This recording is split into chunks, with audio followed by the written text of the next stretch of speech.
Bonsoir, mesdemoiselles, messieurs, bonsoir. Un plaisir, n'est-ce pas, de vous retrouver ce soir pour cette première sortie de la semaine en ce qui concerne le grand soir. Le grand soir de ce soir, deux sujets vont nous intéresser, deux sujets très importants. Tout d'abord, au niveau national, nous parlerons, n'est-ce pas, des catastrophes naturelles. De quoi il est question? Quelles sont les causes, n'est-ce pas, de ces catastrophes naturelles? Peut-on limiter les dégâts en ce qui concerne les catastrophes naturelles? Que fait le gouvernement camerounais en ce qui concerne, n'est-ce pas, ces catastrophes naturelles?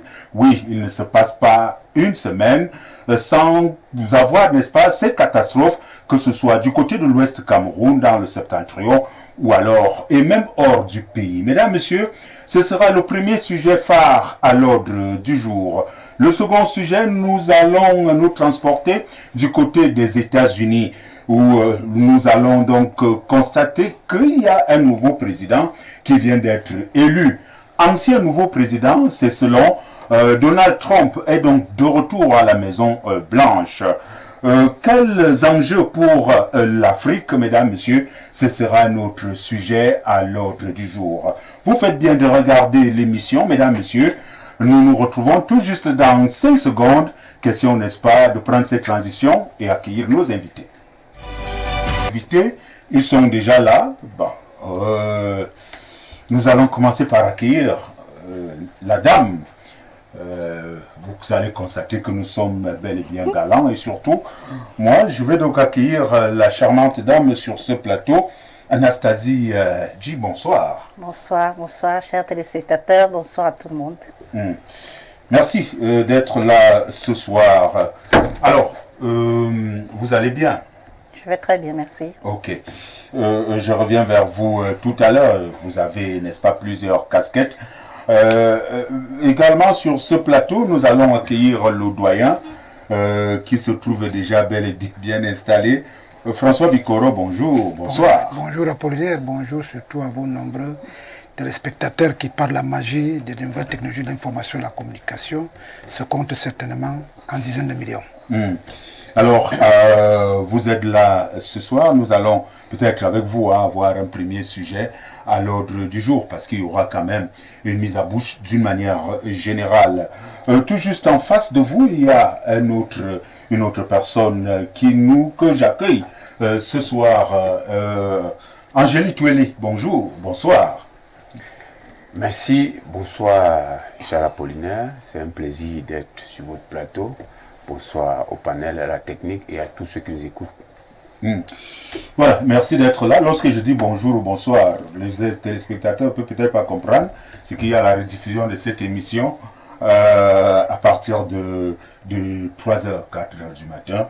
Donc, très normal de vous dire également bonjour. Il est également sur ce plateau, il est du MRC.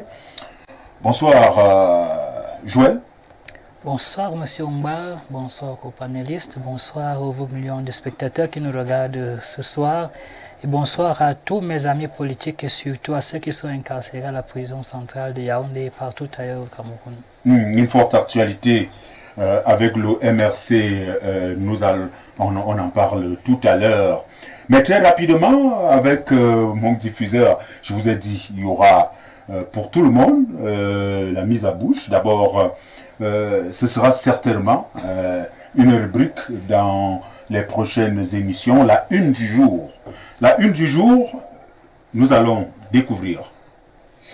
Alors nous découvrons là la une du jour, cacao camerounais.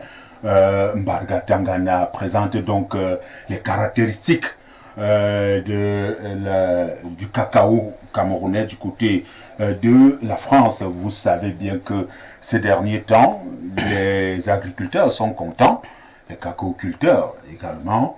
Le kilo de cacao à 5 000 francs, cela fait des années, on a pu cela. Je vais accueillir le fils d'un agriculteur, si je ne me trompe. François Bikoro, quelle analyse en faites-vous de cette une et surtout de cette actualité? En réalité, depuis que les spéculations permettent au cacao camerounais, au cacao en général, d'avoir une montée exponentielle des prix, La principale inquiétude que nous, les enfants des cacaoculteurs, avions, c'est de se poser la question de savoir si, comme à son habitude, le gouvernement camerounais va encore abandonner ces seigneurs de la terre qui ont permis à ce qu'on construise toutes les routes de notre pays, tous les hôpitaux, parce qu'il faut le dire, le pays a été construit par les cultures de rente, parce que les Camerounais n'ont pas l'habitude de remettre leur argent à la disposition de l'État camerounais. Ils le thésaurisent, le gardent sous les matelas. Donc il y a des cultures de rente et un certain nombre de produits du sous-sol et du sol camerounais qui nous permettent de construire notre émergence qui est à venir et qui est peut-être déjà là. Donc je suis très très content et satisfait de constater que le gouvernement camerounais est en train de mettre toutes les batteries en marche pour que le cacaoculteur camerounais puisse profiter le plus possible de cette manne qui arrive comme Jésus-Christ était arrivé quand il sortait des monts des Oliviers. En réalité, le problème c'est quoi? Vous savez qu'en son temps, il y avait une institution de stabilisation des prix du cacao dans notre pays qui s'appelait l'OLCPB.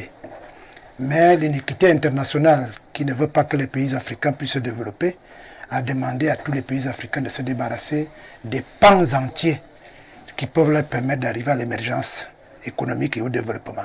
Vous avez dû constater que la Banque mondiale, le FMI, nous ont demandé d'abandonner l'éducation, d'abandonner la santé, d'abandonner l'agriculture. Alors on se pose la question de savoir comment est-ce que ça va se passer. Heureusement, la conjoncture internationale nous rappelle aujourd'hui qu'il faut venir aux fondamentaux de base. Donc si le ministre Luc Margual Bagatana, donc vous savez très bien qu'avant qu'il ne soit ministre, il était à l'international celui qui permettait aux pays africains, en tout cas producteurs de cacao, de pouvoir trouver une manne qui leur permet de savoir que le cacao est une bonne chose. S'il a repris son bâton de pèlerin pour aller non seulement rassurer les acheteurs que le cacao camerounais est l'un des meilleurs, parce que nous avons Arabica, le cacao camerounais est très bien prisé à l'international. Donc le fait qu'il tourne aujourd'hui pour aller leur rassurer que non, ce n'est pas nécessairement le cacao ivoirien, nous avons le meilleur cacao, parce que le problème ce n'est pas de beaucoup produire, le problème c'est de produire quelque chose qui permette à ceux qui aient une plus-value. Je tire un coup de chapeau au gouvernement camerounais et surtout à Luc Margual Bagatana qui a fait du cacao comme si c'était une affaire personnelle, certainement parce que comme avec moi, nous sommes les enfants des agriculteurs. Les enfants des agriculteurs, je ne sais pas si elle aussi est l'enfant d'agriculteur, Anastasie Adji. Ouais. Je rappelle, hein, vous êtes technicienne en génie industriel et maintenance. Oui. Avoir, n'est-ce pas, cette une-là, ça fait une fierté quand même pour le Cameroun. Bien sûr, c'est une fierté pour le Cameroun d'avoir des dames qui ont décidé d'entrer dans le domaine technique et qui réussissent à sortir du côté de cuisine, du côté de sel.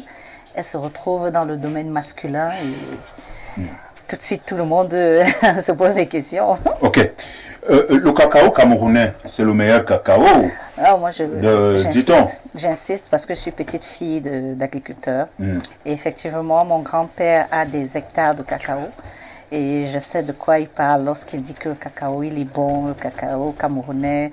Et quand il parle des prix, je vois l'évolution, je vois la transformation. Il y a eu un temps, le cacao était déjà à 300 francs le kilo. À 300 francs le kilo. Et nos parents, je peux dire nos grands-parents sont des visionnaires parce que nous étions en train d'aller au champ, nous enfants, petits-fils, nous allions au champ, nous allions jouer avec les cacaos, les cabosses et tout. Ils nous disaient toujours, faites attention, gardez bien les champs parce que demain, plus tard, vous allez vous rendre compte que ce champ vous fera votre avenir. Vous parlez de vos grands-parents et de vos parents, apparemment vous-même, vous avez abandonné ce côté-là. Apparemment, entre-temps, cela a chuté. L'agriculture, n'est-ce pas, du cacao. Je ne peux pas dire que je me suis trop adonnée à la culture du cacao, ça c'est vrai. J'y vais de temps en temps quand il faut peut-être aller prendre les cabosses et manger. On vous a suivi, alors le cacao était devenu pour vous juste pour déguster, alors que c'est ça qui a conçu le Cameroun, Angelo Tuli. Oui, ça c'est vrai. Oui, ce qu'on peut dire, c'est que les agriculteurs sont assez contents ces derniers temps, parce que partir de 800, 700 francs au prix qu'on constate aujourd'hui, ils sont assez contents. Ce qu'on peut leur souhaiter à eux, les agriculteurs, c'est que cette manne permette justement un développement au niveau local. qu'on ne voyait plus les maisons qui sont en train de tomber dans nos zones rurales, dans nos villages, qu'à travers l'argent qu'ils gagnent, qu'ils puissent quand même se construire durablement et essayer de... C'est une autre politique à l'interne, là, maintenant. Oui, puisqu'on en Ce que parle... fait le ministre Magloua Tangana, c'est exceptionnel quand même. Oui, je m'adresse rapidement aux agriculteurs pour revenir aux institutionnels. Ce que moi j'aurais souhaité en tant qu'économiste sur le bord, c'est que le cacao qui nous donne, ce qu'il donne là actuellement, on aurait pu faire mieux. Vous savez, on nous parle du développement en Afrique. On nous parle de la transformation. Voilà les dames qui sont de plus en plus techniciennes dans les domaines de la transformation. Quand on se contente de produire le cacao, de le sécher et de l'exporter, la valeur ajoutée, elle est de l'autre côté, justement. Et c'est ce que moi je veux dire. Je veux dire qu'il est possible de faire mieux que d'aller se vanter qu'on a produit le bon cacao pour pousser notre cacao matière première. Qu'on a produit, on peut aller là-bas, on transforme et qu'il est bien vendu. Je ne suis pas à ce niveau, monsieur Omba. Je suis au niveau où on peut aller là-bas, se vanter et demander des machines pour pouvoir transformer notre cacao. On va créer beaucoup d'emplois, on va créer beaucoup de valeur ajoutée. Et avec cette nouvelle manne qui va entrer dans le processus industriel, on pourra davantage améliorer la qualité de nos routes. Voilà, merci à vous, Angélique Tweli, qui pense que pour lui, on doit aller au-delà. Nous produisons le bon cacao, c'est bien. Il est vendu à un prix intéressant, c'est bien. Il est vendu au niveau international avec ce que fait le ministre actuellement, c'est bien. Mais peut-être il faut aller au-delà. Et au-delà, c'est quoi, Joël? Au-delà, c'est quoi justement? Merci de poser la question. Quand on parle de l'agriculture aujourd'hui, quels sont les problèmes que rencontrent les agriculteurs? Aujourd'hui, on semble vanter le gouvernement qui aurait permis à ce que ce cacao soit aujourd'hui à ce prix. Moi, je ne partage pas cet avis. Parce que justement, c'est une conséquence, on pourrait dire, de la conjoncture internationale qui fait en sorte que le Cameroun aussi puisse profiter comme partout ailleurs. Alors, Kemoun, Abidjan, je veux le relancer, je ne vous coupe pas. Vous estimez que ce qui est fait jusque-là n'est pas important, n'est pas intéressant? On ne peut quand même pas apprécier? Ce qui est fait n'est pas une volonté du gouvernement camerounais. Cela va, n'est-ce pas, de ce qui se passe partout ailleurs. Le gouvernement camerounais en profite, les cultivateurs camerounais en profitent également. Et aujourd'hui, les agriculteurs, qu'est-ce qu'ils ont comme problème? Pour sortir leur cacao des champs, ce n'est pas chose évidente. Il y a aussi une autre chose qu'il faut prendre en compte. Ce qui se passe aujourd'hui va durer combien de temps? On n'en sait pas trop. Vous savez, il n'y a pas longtemps, les agriculteurs au Cameroun avaient presque abandonné les plantations parce que justement, il y avait cette structuration de l'économie internationale qui faisait en sorte que les uns et les autres se rendent compte qu'ils perdaient leur temps dans la culture du cacao. Aujourd'hui, on semble, n'est-ce pas, donner l'impression que ça peut être une nouvelle approche qui permette aux agriculteurs de vivre mieux, peut-être. Mais quels sont les problèmes que ces agriculteurs rencontrent? Il faut sortir les cacao du champ, la plupart du temps, il n'y a pas de route.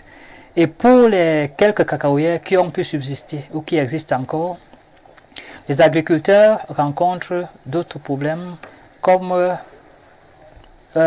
l'utilisation des engrais qui généralement dépendent de l'extérieur, comme l'utilisation des pesticides qui généralement ne viennent pas de nous, dépendent toujours de l'extérieur, ce qui fait qu'à la longue, on va se rendre compte que nous travaillons pour les autres. Il a évoqué un pan très intéressant tout à l'heure, la transformation qui aurait pu permettre une plus-value à notre économie. Aujourd'hui, nous restons une économie de consommation. Et justement, en tant qu'économie de consommation, il n'y a pas possibilité de développement. Nous nous plaignons la plupart du temps du fait que nos enfants, les enfants du Cameroun, s'exportent beaucoup plus à l'extérieur, comme le cacao tout à l'heure.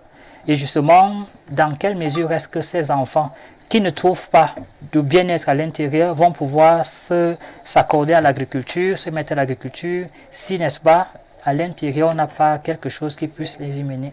Ok, merci Kemoun Joël Abidjan. Je rappelle que vous êtes du mouvement pour la renaissance du Cameroun. Il nous a rejoint, d'ailleurs il se faisait encore beau à la salle de maquillage. Un autre fille de Djumbam, parce que quand je parle de Kemoun Joël Abidjan, Kemoun, bah, vous n'allez quand même pas m'amener jusqu'à ce niveau. Vous, c'est Charles Kung. Bonsoir. Bonsoir Charles, bonsoir cher homonyme. Très heureux de te retrouver là, ça fait un bail. Et c'est une sorte de comeback pour moi dans cette grande émission d'Info TV. Et surtout, bravo au PDG de Info TV qui est en train de positionner sa chaîne de télévision comme étant une sorte de leader dans le microcosme médiatique au Cameroun. C'est une chaîne qui se positionne véritablement comme étant celle dans laquelle les pauvres citoyens camerounais, comment dire ça, assommés par le poids des frustrations, peuvent venir librement s'exprimer sans qu'il y ait véritablement des filtres. Parce que lorsque je suis les débats du grand soir, il n'y a pas véritablement une volonté de museler les panélistes. Les gens essayent de s'exprimer, ils essayent de dire leur frustration comme bon leur semble. Et c'est ça qui fait avancer le pays. Parce que nous n'avons pas seulement besoin des discours laudateurs où on essaie, dernièrement on fêtait les 42 ans de l'autre. C'est pas à l'ordre du jour. Voilà. Merci. Mais j'aimerais dire un truc sur le cacao. Si tu permets. Effectivement, c'est le sujet d'entrée pour tout le monde. Voilà. C'est ce que je suis en train d'expérimenter. La une du jour. Et là, c'est la une info matin avec donc ce cacao qui est vendu, dont on vante les qualités que le ministre du Commerce, Luc Magloire Mbarga Tangana, vante, n'est-ce pas, les qualités au niveau international. Votre lecture en ce qui concerne, n'est-ce pas, cette une-là et cette actualité? Déjà, j'aimerais dire qu'il y a une sorte de flou qui est entretenu dans le prix de vente du cacao actuellement. Le ministre a sorti un communiqué qui parlait de 5200 francs. Il y aurait une société de la place qui achèterait le cacao à 5200 francs.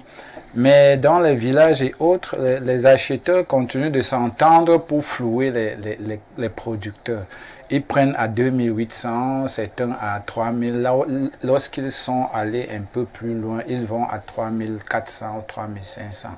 Donc vous voyez qu'on ne comprend véritablement. Pourtant, il y a des zones dans ce pays comme dans le sud. J'ai eu dire, je n'ai pas expérimenté, mais j'ai eu dire que dans le sud, on vend véritablement le cacao à près de 5000 francs.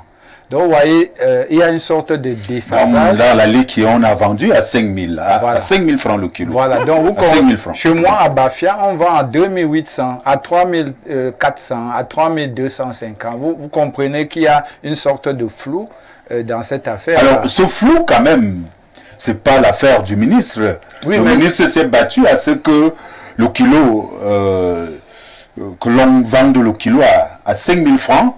Et cela est effectif, n'est-ce pas, dans certaines localités. Mais pourquoi dans certaines localités ça ne se passe pas? Ce n'est quand même pas de la faute du ministre. Non, c'est de sa faute. C'est lui qui réglemente, c'est lui qui doit harmoniser, c'est lui qui doit être une sorte de défenseur des plus faibles. Parce que dans le Mbam, par exemple, où on vend le cacao, je dis dans le Mbam, dans la globalité, les localités de Ngoron, Tui, Dek et autres, Ombessa, Bafia et autres, le cacao est vendu le prix maximum, c'est 3400, autre 3500.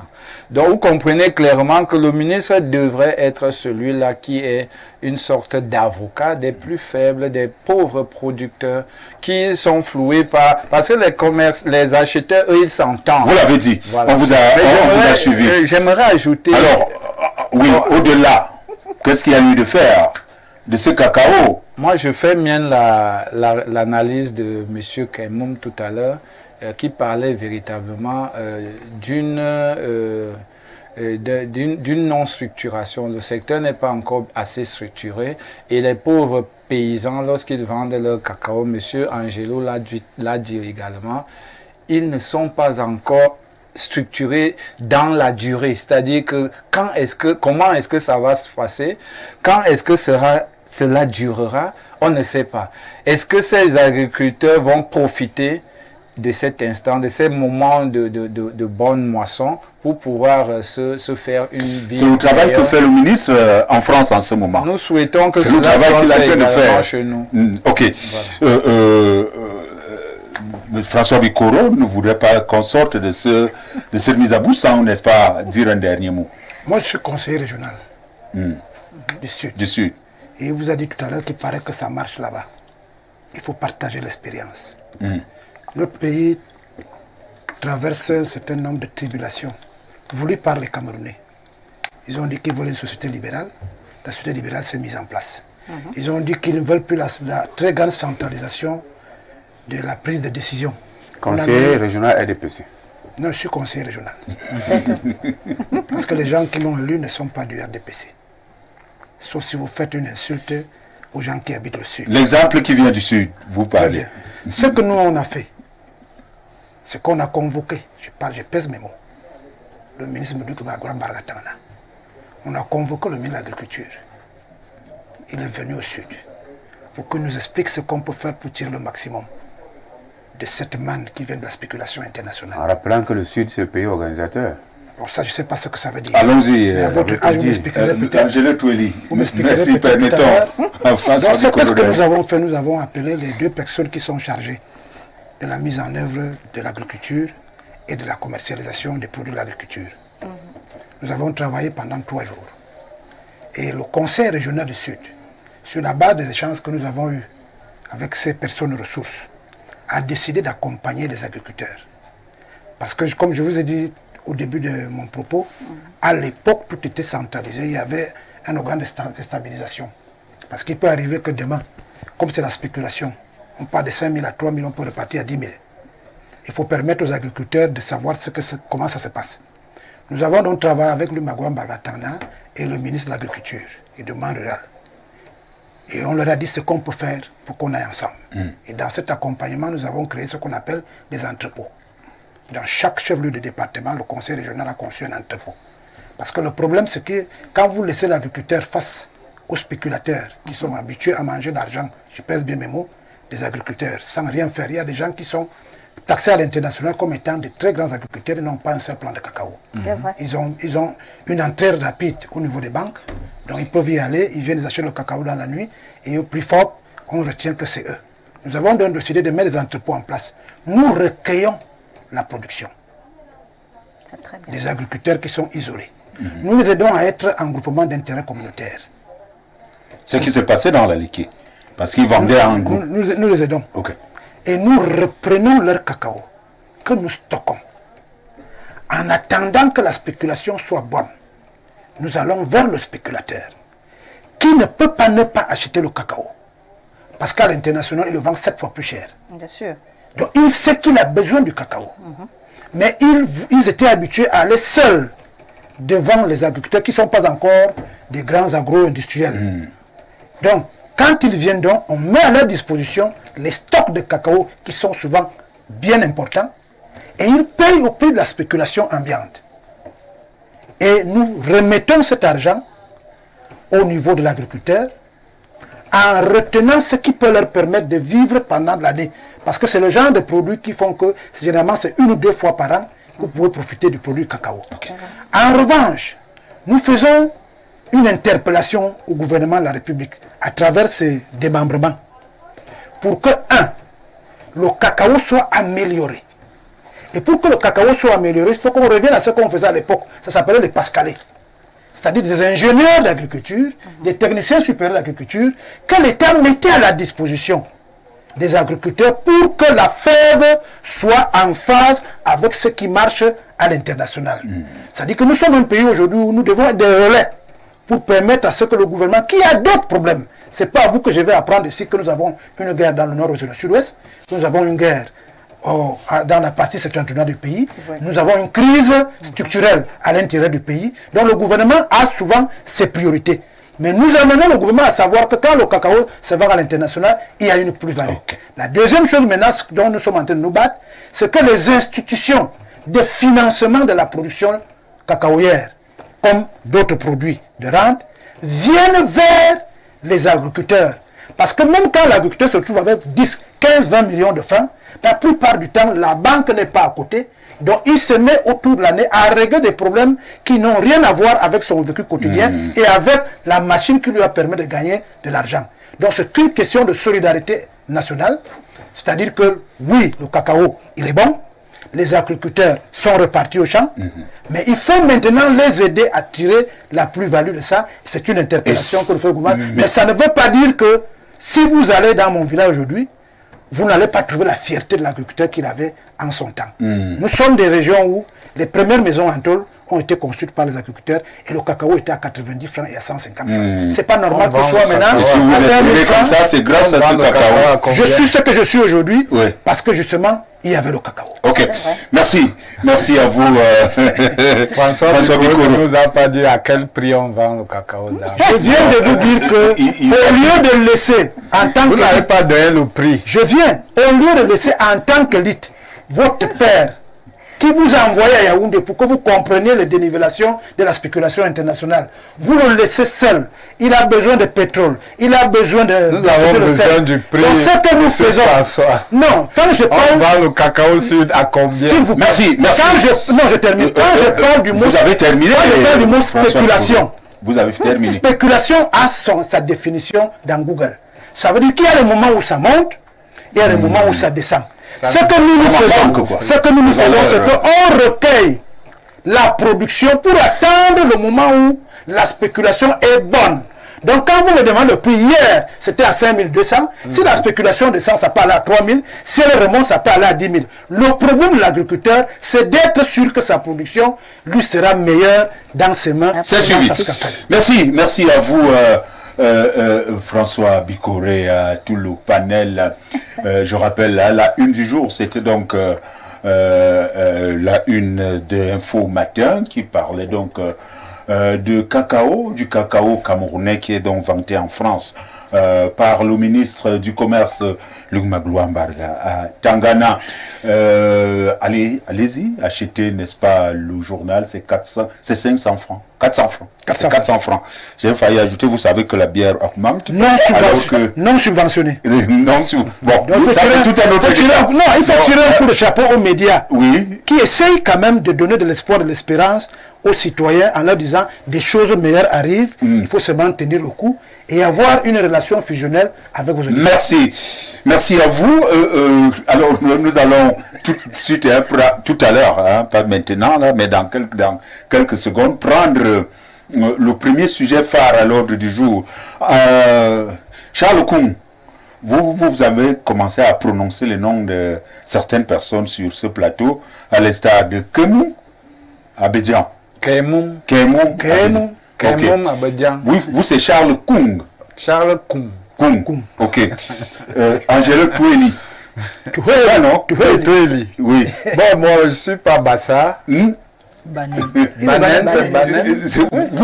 allez voir par où je voudrais arriver. Et c'est Anastasie Adji. Oui. Adji. Vous comprenez donc que ce plateau est dominé à 80%, 90%. Non, 100% parce que je m'appelle Oba Abikoro. Ah bon? Oh là là. Ma grand-mère est de Nyokon. Oui. Alors là, c'est un plateau 100%. Toujours un peu d'endroit où le cacao est bien produit. Ok. Un plateau 100%. Enfin, non, pas ça. Bon, le plateau, le panel, parce que moi, je suis pas. Bon, c'était d'une manière. Tout à fait. J'ai pas prévu cela, mais je le découvre sur le plateau. Merci. Petite transition et nous revenons pour prendre le premier sujet phare à l'ordre du jour. Les téléspectateurs, en plus d'envoyer, n'est-ce pas, les messages, essayent de m'appeler pour me rappeler qu'ils ont leur message et qu'eux aussi participent à l'émission. Très rapidement, donc, nous allons prendre ces messages-là. Le tout premier, bonsoir le panel, je voulais savoir quand le prix du coton peut aussi grimper. Depuis fort longtemps, j'attendais aussi ce débat et c'est aussi international. À quand ça va durer? Je suis conscient dans peu de temps. Ils payeront les impôts et la mairie. Suivez mon regard. Ousmarou, depuis Garoua. Le coton, c'est tout un autre débat. Merci tout de même, Ousmanou. Autre réaction reçue. Bonsoir, je ne suis pas de cet avis. Le cacao est vendu au sud à 3000 francs CFA, plus précisément dans la ville de Bolor. S'il a suivi vos explications tout à l'heure, il n'avait plus besoin de le dire. Il n'avait peut-être plus besoin de le il dire. A dit qu'il stockait pour que la spéculation soit plus haut niveau pour vendre. Donc il ne fallait pas... Autre réaction, bonsoir Info TV et votre riche panel concernant le débat sur le cacao. Un grand coup de chapeau à son Excellence Monsieur Paul Biya et merci particulier au ministre du Commerce, son Excellence Luc Magloire Mbargatangana, qu'il pense à nous dans le septentrion pour hausser le prix du coton.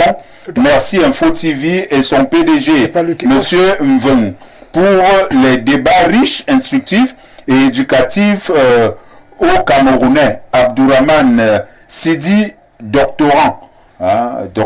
Merci à vous. Je crois que nous allons revenir à ce qui concerne les messages. Mesdames, messieurs, c'est très simple. Vous pouvez pour réagir en direct, comme si vous étiez, n'est-ce pas, sur ce plateau. Vous envoyez vos messages que via Facebook, non, via WhatsApp et le numéro direct message. Tout de suite et maintenant, nous allons donc prendre le premier sujet phare à l'ordre du jour. Catastrophe naturelle. Comment y remédier si possible? Et comme je le disais à l'introduction, n'est-ce pas, de cette émission, il ne se passe plus une semaine, d'autres diront même quelques jours ou un jour, sans que l'on parle de catastrophe ou d'une catastrophe quelque part dans le pays. De quoi il est question? Et très récemment, c'était déjà dans le septentrion, avec les pluies et les eaux, l'eau un peu partout. Et également du côté de l'ouest Cameroun, et nous avons donc la situation du côté de Tchad. Nous allons évoquer cela dans cette émission. Mais tout d'abord, les catastrophes naturelles. De quoi il est question? Angelo Tweli, je m'adresse à vous. Vous semblez être plus proche, n'est-ce pas, des connaissances de la formation, à savoir de quoi il est question en ce qui concerne les catastrophes naturelles. Que comprendre dans ce qu'on parle, quand on parle, n'est-ce pas, de catastrophes naturelles? Oui, ce qu'il faut dire, c'est que les catastrophes naturelles, c'est les situations, c'est les phénomènes naturels qui dégénèrent.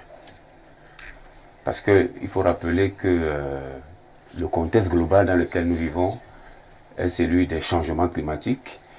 Et les changements climatiques ont ceci de particulier qu'ils viennent amplifier les phénomènes dits naturels. Parce que justement, les experts le disent, et d'ailleurs aujourd'hui, le 11 novembre, plus de 190 pays sont rassemblés du côté de Bakou, en Azerbaïdjan, pour tabler sur l'évolution du climat dans le cadre de ce qu'on appelle la COP 29, qui est la conférence des Nations Unies sur les changements climatiques. Donc, le concept, il est celui des changements climatiques.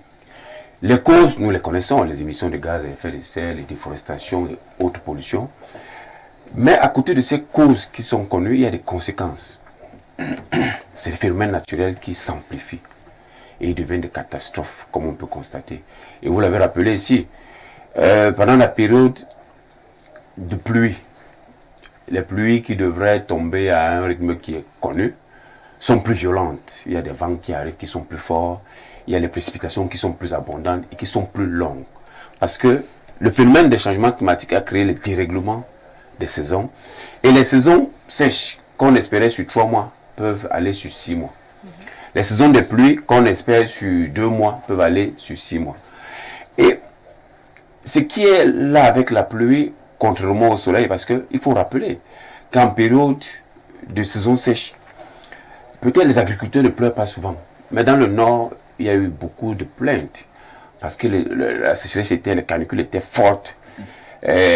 Beaucoup d'agriculteurs ont perdu plus de la moitié de leur récolte. Peut-être ça peut faire grand bruit. Aujourd'hui, les pluies font suffisamment de dégâts parce que les morts se comptent en milliers, les pertes matérielles sont importantes. Ce qu'il faut dire, c'est que nous sommes dans ce contexte et ces phénomènes vont aller crescendo. Parce que justement, il faudrait qu'au préalable, nous prenions des mesures pour limiter le réchauffement de la planète. Mais comme les mesures ne sont pas prises, ce que les experts disent, ils parlent d'atténuation et d'adaptation.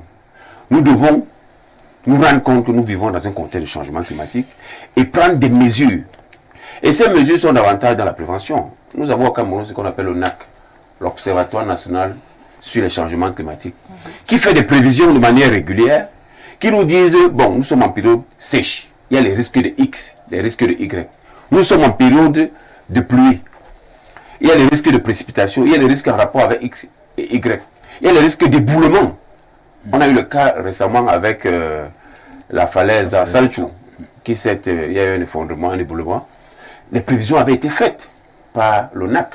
Je crois que les catastrophes seront là, les prévisions sont faites. Il faudra maintenant que le gouvernement qui a la charge de l'administration de la cité prenne les mesures préventives qui s'imposent. Je vais vous prendre un exemple qui est simple.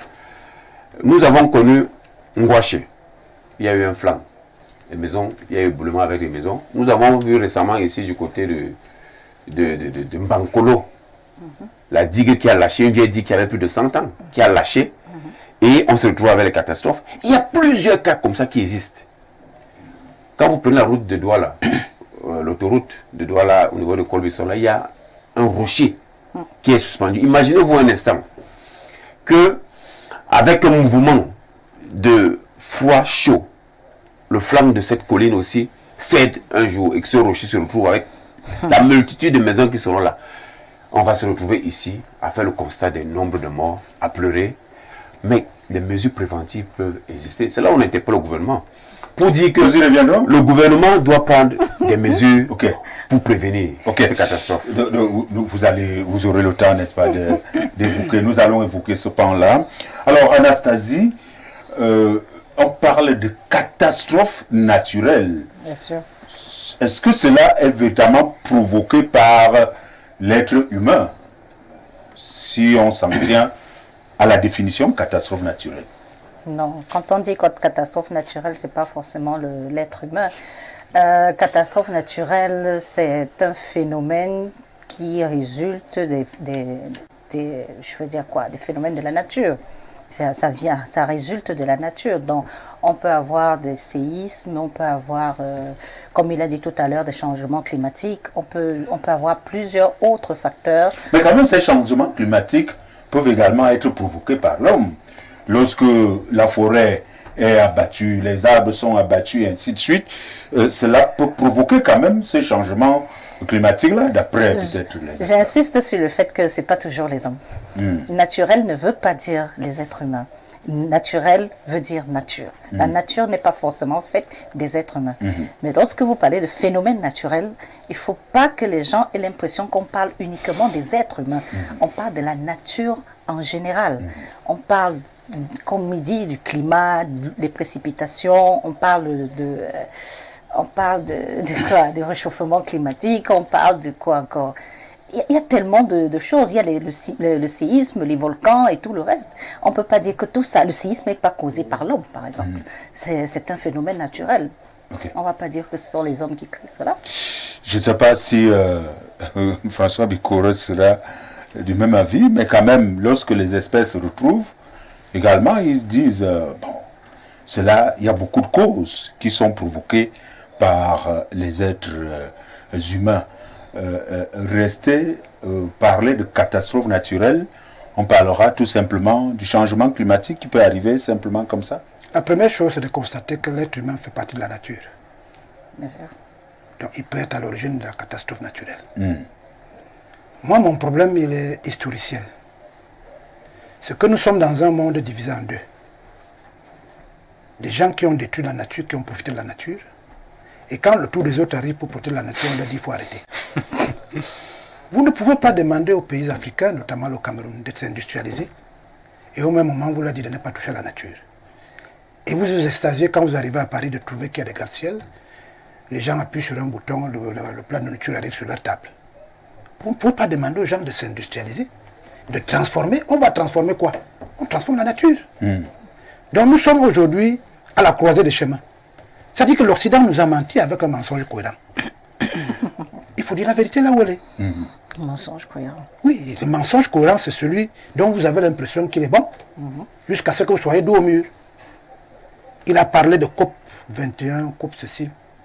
Vous vous rendrez à l'évidence que quand on parle là-bas, on a dit qu'il faut un impôt carbone. C'est-à-dire ceux qui polluent doivent aider ceux qui n'ont pas pollué à ne pas polluer. Ouais. Ça fait 30 ans. Quand on est à COP 29, ça veut dire 29 fois, non? La COP ne se fait pas 2 fois par an. Ça fait 30 ans que ceux qui polluent refusent d'aider ceux qui n'ont pas pollué à ne pas continuer à polluer. Or, l'atmosphère, elle est globale. Tout le monde subit. Soit on reste dans l'état du pétacpantrion, c'est-à-dire qu'on est là, mal habillé et tout, parce que pour faire le tissu qu'on a là, il faut détruire la nature. Ça, c'est d'un. Maintenant, à une échelle micro, vous conviendrez avec moi que le problème n'est pas les catastrophes naturelles. C'est les conséquences des catastrophes naturelles qui font le débat. Vous savez très bien que construire sur un flanc de colline est dangereux. Vous allez construire. Tout le monde sait que les flancs de colline sont dangereux. Vous allez construire. Vous faites le débat sur les catastrophes naturelles. C'est d'ailleurs le débat dans tous les pays africains, et notamment le Cameroun. Quand on a un débat sérieux, on le politise. Il y a des gens dans ces pays, on a voulu chasser quelqu'un dans un flanc de colline. On dit, oh, le pouvoir est en train de chasser les gens qui ont faim. Qu'est-ce que le pouvoir fait? Peut-être que la démocratie, c'est le nombre de voix. Le pouvoir laisse faire. Il a parlé d'un bancolo. On ne doit pas construire là. Bien sûr. Et les gens qui ont construit là ont les moyens. Pour amener un sac de ciment là où j'ai vu là, il faut avoir les moyens. Et quand ça arrive, puisque c'est d'abord naturel, un phénomène naturel, il y a 2 choses qu'on ne peut pas comprimer dans le monde. L'eau et l'air. Je parle sous le contrôle de l'environnementaliste. Bien sûr. Vous allez à Douala, moi je suis de Kribi. Je me posais la question, pourquoi, depuis des millénaires, mes parents construisent en planche? Ils n'ont pas été à l'école, ils ne sont pas ingénieurs. Ça s'adapte à l'environnement. L'eau est à 0,87 mètres. Le niveau d'eau. Le niveau de la mer est à 0,87 mètres. Nos parents, sans avoir été à l'école, savaient déjà qu'il ne faut pas comprimer l'air et l'eau. Leur construction s'adaptait à l'environnement du littoral. Nous, ingénieurs, sont arrivés. L'État leur dit construisez-nous les routes. Quand vous allez au Japon, les routes sont les petits carreaux. Les maisons sont en carton stabilisé. Chez vous, vous mettez le macadam. C'est-à-dire vous bouchez toute possibilité de l'eau de s'émouvoir dans la nature. Et l'eau finit toujours par sortir, même si vous comprimez l'eau. Prenez un ballon, vous le fermez bien, vous mettez l'air, vous déposez sur votre table, 3 jours après, le ballon rapiécit. L'air trouve toujours moyen de sortir. Donc il y a une responsabilité humaine à ce niveau, de ne pas vouloir être en phase avec la nature. Et on ne parle pas beaucoup des autres catastrophes. Quand vous voyez la télévision, vous voyez que là où on a complètement fermé l'eau et l'air, les États-Unis, la France, quand ça bouge là-bas, ça bouge. J'étais surpris que même dans les flancs de colline à Yaoundé, il y a eu inondation. Ça veut dire que l'eau cherche là où aller. Quand vous construisez la ville, il y a un plan de développement de la ville. Avant de construire votre maison, allez à la mairie.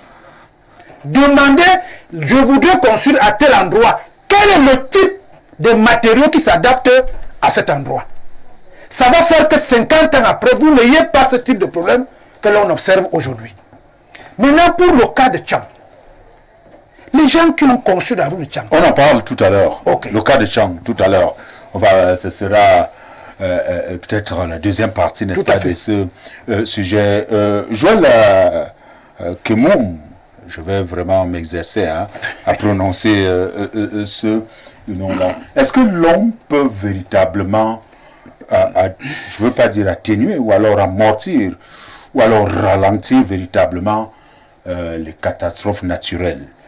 Avec ce que nous vivons au Cameroun, si nous suivons, n'est-ce pas, les intervenants tout à l'heure, c'est que cela a également causé, la faute vient également de l'homme, même si on parle de catastrophes naturelles. La faute qui viendrait de l'homme, M. Ongba, vous devez savoir, au Cameroun, on vit principalement 3 situations quand on parle de catastrophes naturelles. Il y a le glissement de terrain, il y a les inondations et il y a la sécheresse.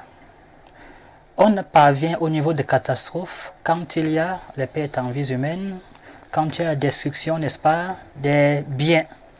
Ça peut être les routes, ça peut être les habitations, ça peut être les plantations. Maintenant, qu'est-ce qui peut être à l'origine, n'est-ce pas, de ces événements? Quand on parle de glissement de terrain, ça voudrait dire qu'il y a un pan d'une colline, n'est-ce pas, qui peut, sous l'effet de l'eau, céder pour se retrouver en bas.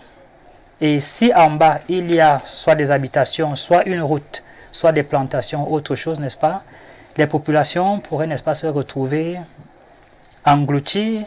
La route peut être coupée ou détruite, les plantations englouties également. Et de ce qui est des inondations, généralement, c'est autour des fleuves. Il y a crue parce qu'il y a soit excès de pluviométrie et l'eau monte, ce qui fait que ça ne se limite pas seulement au lit, ça peut arriver, n'est-ce pas, au large avec les populations aux abords. Maintenant, ces phénomènes sont causés par l'homme, peut-être, mais pas toujours, parce que dans toute l'histoire de l'humanité, n'est-ce pas, on va relever ces phénomènes avec des inondations qui n'ont pas commencé avec l'industrialisation, ça il faut le relever. On va relever des glissements de terrain qui n'ont pas commencé avec l'industrialisation parce qu'aujourd'hui, on semble mettre tout sur le dos, n'est-ce pas, de la révolution industrielle. On semble mettre tout sur le dos de l'Occident qui aurait développé l'Afrique, qui voudrait se développer sans qu'on ne voit une once de volonté de développement. Parvenir, n'est-ce pas, au développement et serait empêché par l'Occident. Ceci étant dit, il va falloir que nous reconnaissions une chose. Qu'on parle d'inondation, qu'on parle de glissement de terrain, qu'on parle de sécheresse, ce sont des éléments qui sont prévisibles. Et ici, tout à l'heure, j'ai aimé, n'est-ce pas, désagréablement bien sûr, la gymnastique auquel essaie de se donner M. Bikoro pour mettre de côté complètement la responsabilité de l'État, du gouvernement, de ce qui est de la protection du citoyen. Vous savez, quand on met en place un État, une société, avec un contrat social, les hommes payent des impôts pour être protégés par leur État. Et aujourd'hui, qu'on essaie de vous faire croire que vous êtes livré à vous-même parce que vous avez choisi de construire dans un lieu. Et pourtant, le gouvernement, n'est-ce pas, a cette obligation. C'est pour ça qu'il y a les forces de l'ordre, pour vous contraindre même si besoin, de ne pas vous situer, n'est-ce pas, à un lieu où il ne faudrait pas. Tout à fait. Aujourd'hui, on essaie de vous faire croire que les routes se construisent toutes seules, ou se font sans l'aval du gouvernement, que ce soit le matériau qu'on utilise qui ne soit pas bon. J'aime bien quand il fait allusion au fait que nos parents, n'est-ce pas, avaient une certaine façon de construire qui s'adaptait à l'environnement. Mais aujourd'hui, pourquoi ceux qui sont censés impulser le développement, ceux qui sont censés impulser le mieux-être au Cameroun ne pourraient pas, n'est-ce pas, dans la formation de nos ingénieurs, puisque encore là, c'est eux qui ont cette charge, faire en sorte que ceux qui sortent de nos écoles soient capables de construire en adaptant à leur environnement. Ça voudrait dire que nos écoles sont en déphasage avec les réalités locales. Et justement, ça aussi, c'est une responsabilité du gouvernement qu'il faut reconnaître, qui, n'est-ce pas, ne peut même pas mettre en place une politique scolaire qui puisse épouser nos besoins de ce qu'est la construction au niveau de notre environnement. Autre chose également, il a fait allusion au fait que ce qui arriverait serait la conséquence de l'autre et pas de nous. Ce sont les Occidentaux, n'est-ce pas, qui seraient à l'origine de nos malheurs, et aujourd'hui, nous qui aspirons au développement, ils empêcheraient. Je m'inscris également en faux à ce niveau. Pourquoi? Parce qu'en tant qu'homme, en tant qu'État, je considère, moi, je suis né dans les années 90. Ça voudrait dire, je ne suis pas né dans la colonisation, je ne me considère pas comme un colonisé. Et aujourd'hui, je considère que ce qui doit être fait émane de notre volonté propre. Les autres, pour arriver au développement aujourd'hui, n'ont pas attendu qu'on leur fasse des faveurs. Ils ont pris sur eux d'aller au développement et ont fait ce qu'il fallait. Et justement, ce qu'il faut, c'est déjà mettre en place une école qui soit adaptée à notre environnement pour faire en sorte que ce qu'on considère aujourd'hui comme problème trouve des solutions de par nous-mêmes. Mais nous attendons toujours que ces solutions viennent des autres. Tout à l'heure, quand on sera certainement dans la phase des solutions, justement, je développerai un peu mieux. Merci bien, Joël. Alors, Charles Kung, il y a quand même, si l'on peut peut-être prévenir pour certains, est-ce que l'on peut d'abord prévenir, n'est-ce pas, les catastrophes naturelles? Si. C'est la première question. Et nous n'avons pas seulement les glissements de terrain et autres. Nous avons également le volcan, par exemple le mont Cameroun. Est-ce qu'il y a possibilité de prévenir ou d'atténuer, n'est-ce pas, la situation? Oui, François Bikoro l'a dit tout à l'heure et bien d'autres panélistes. L'homme est l'une des causes. L'homme est parfois même la cause principale de ces catastrophes naturelles. On dit bien entendu naturel parce que c'est les effets de la nature que nous voyons, mais en amont, il y a l'action de l'homme. Il y a évidemment l'action de l'homme. Et si l'homme peut être la cause, peut faire partie de l'origine d'une catastrophe naturelle, ça veut effectivement dire qu'il peut la prévenir. C'est-à-dire que si vous êtes la cause de quelque chose, vous pouvez la prévenir également en décidant de ne plus en être la cause. Bikoro l'a dit tout à l'heure, les hommes aujourd'hui refusent de vivre en harmonie avec la nature. Et moi on a évoqué des raisons d'ordre physique. C'est-à-dire que la déforestation, l'émission des gaz à effet de serre et autres, ça c'est des phénomènes causés de manière visible par l'homme. Mais il y a également le côté métaphysique, le côté spirituel. Vous avez des comportements fondamentalement déviants aujourd'hui qui attirent la malédiction de Sodome et Gomorrhe sur nous aujourd'hui. Donc, ne nous limitons pas uniquement aux causes dites visibles ou physiques, mais il y a des causes métaphysiques, il y a des causes surnaturelles qui sont liées à... Vous pouvez être un peu plus explicite là, parce que Dieu est fâché. Les téléspectateurs, beaucoup ne comprennent pas. Il dit que Dieu est fâché fâché. de quelque chose de naturel, de physique, et vous parlez de métaphysique. Dieu est fâché. Tout à fait. Je dis les phénomènes physiques causés par les causes physiques observables et mesurables par les hommes. C'est l'émission de gaz à effet de serre, c'est la déforestation et autres. Ça, c'est visible, c'est mesurable, c'est observable. Oui. Mais il y a d'autres causes qui viennent du métaphysique, c'est-à-dire du spirituel. Et comme Bikoro l'a dit tout à l'heure, Dieu serait fâché des hommes parce qu'ils se sont détournés de la voie qu'il leur a tracée.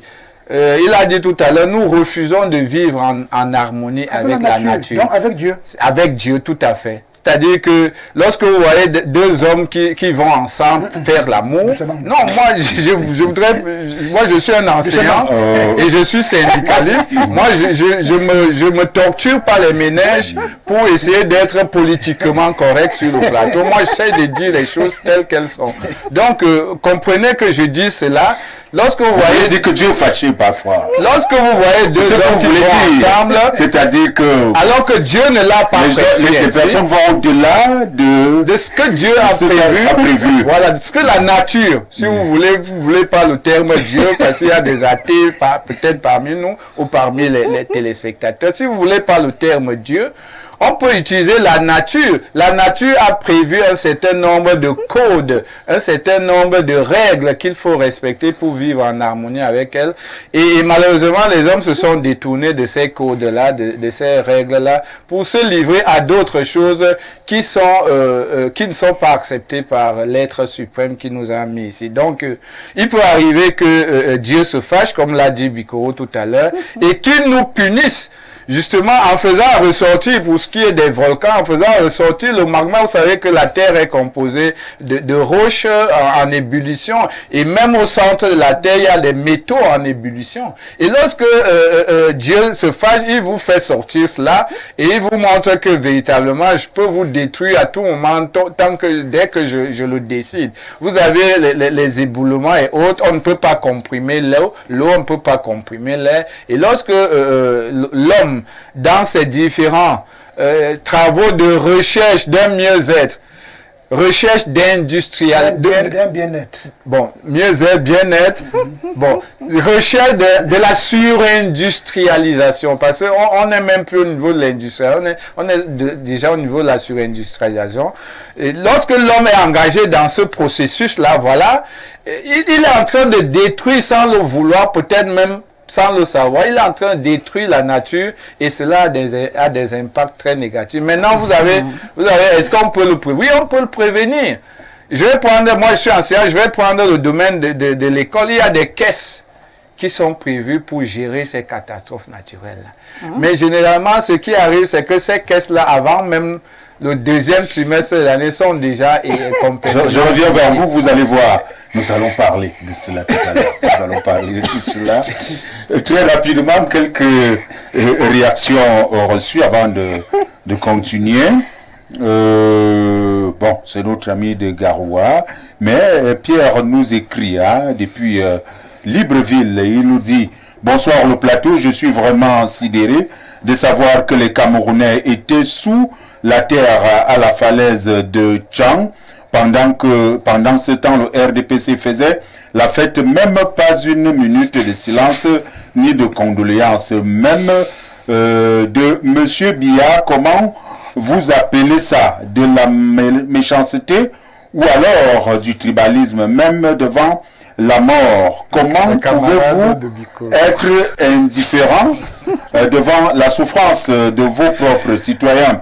Comment peut-on faire la fête alors qu'à côté on pleure?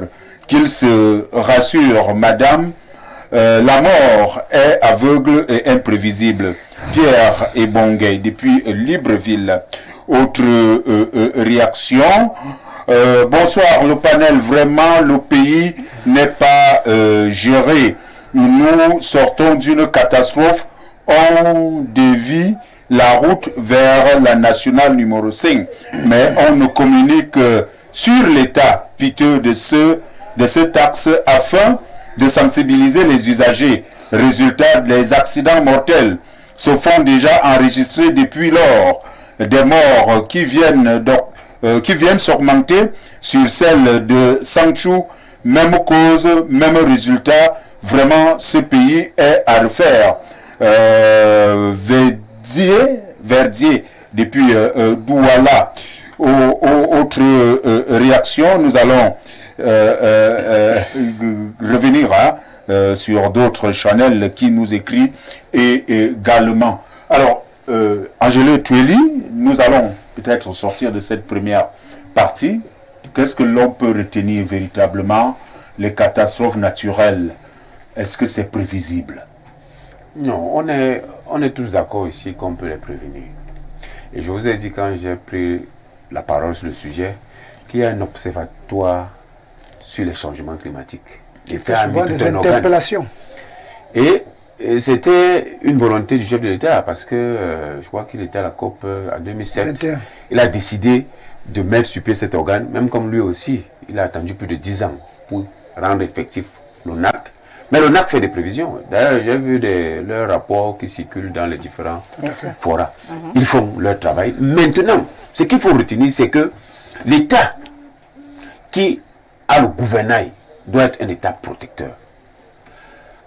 Quand les Camerounais sont mal installés et ils sont dans des situations de risque, de catastrophes et autres, les éboulements, on peut prévenir en demandant, par exemple, dans le cas de Ngwaché, aux populations de quitter ces zones à risque.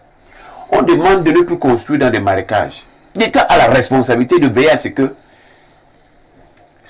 les mesures préventives soient effectives, soient respectées. C'est simplement cette rigueur, le mot rigueur, qu'il faut au Cameroun. D'aucuns disent souvent que dans le Cameroun est tellement pourri qu'il faille depuis des générations et des générations pour qu'on ait un Cameroun debout. Non, il ne s'agit pas de ça, il s'agit simplement de rigueur. Et quand il y a la rigueur, leur moralisation dont ils parlent, on continue à la diffuser dans les établissements scolaires, dans la mentalité des Camerounais. Avec beaucoup de rigueur, on va y arriver. Merci. Nous reviendrons sur peut-être ce qu'il y a lieu de faire. Mais très rapidement, nous prenons, parce que ça nous servait peut-être de prétexte pour parler d'une manière générale des catastrophes naturelles. Alors, depuis quelques jours, il y a donc cette situation qui fait couler beaucoup d'encre et de salive du côté de l'Ouest Cameroun, à savoir donc double éboulement donc de ce côté-là. Le bilan du double éboulement survenu le 5 novembre dernier à la falaise de Tchang s'alourdit. On parle en ce moment, aux dernières nouvelles, 12 morts, 12 corps. Je vais m'en tenir à cela et que la route est complètement coupée. Il faut, n'est-ce pas, contourner pour effectuer le déplacement de Yaoundé et rejoindre donc l'Ouest Cameroun. François Bikoro, une autre situation véritablement déplorable. Moi, je vous ai dit qu'on ne change pas des barques au milieu du fleuve. Le débat que l'on fait là est malsain parce que vous avez appris aux Camerounais que tout est politique. Voilà un technicien qui vient de vous expliquer les choses terre à terre. Tout est politique en fait. Terre à terre. Je suis un peu gêné. Parce que quand je compte le nombre de morts de Boko Haram, le nombre de morts qu'il y a au nord-ouest et au sud-ouest, on peut courir le risque de croire qu'il y a des morts plus importants que d'autres. C'est pour ça qu'il faut laisser le débat des morts. Il est malsain. Est-ce que c'est pas vous qui voulez politiser peut-être le débat? Moi, je suis l'éducateur. Nous parlons de mort, même si c'était une seule personne. Justement. Et dans quelles conditions est-ce que nous avons eu ces morts-là? La mort, c'est la mort. François Bikoro, vous avez vu les images? Moi, j'ai vu les images d'Ayafort. Vous avez vu d'essai de double éboulement du côté de... Non, je vous parlais de mort, j'ai vu les images d'Ayafort. Si la régie peut avoir, n'est-ce pas, je vous répète ces images-là. J'ai vu les images d'Ayafort. Ok, allons-y. C'est une mort. Donc, réglez tous les morts au même niveau quand vous êtes devant l'agora. Il faut susciter l'émotion quand un Camerounais perd la vie. Quel que soit là où il a perdu. Info TV, je vais le dire... Je ne parle pas d'Info TV, je parle de Cameroun, s'il vous plaît.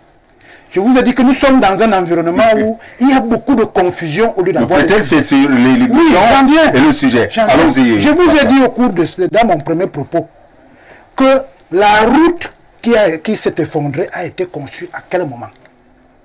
Donc logiquement, on devrait savoir, avec le trafic qu'il y a aujourd'hui, qu'il y a un moment, la route a une vie. La route a une vie. Est-ce qu'on se comprend bien? La même route là a tué les gens à Sambalima. C'est la route qui a tué les gens à Sambalima. Parce que on a conçu sur des nappes phréatiques, la route s'affaisse. C'est une catastrophe naturelle. Donc il faut faire un débat sur les manquements structurels et infrastructurels, sans donner l'impression que nous nous attardons sur tel ou tel sujet. Les gens sont morts angoissés.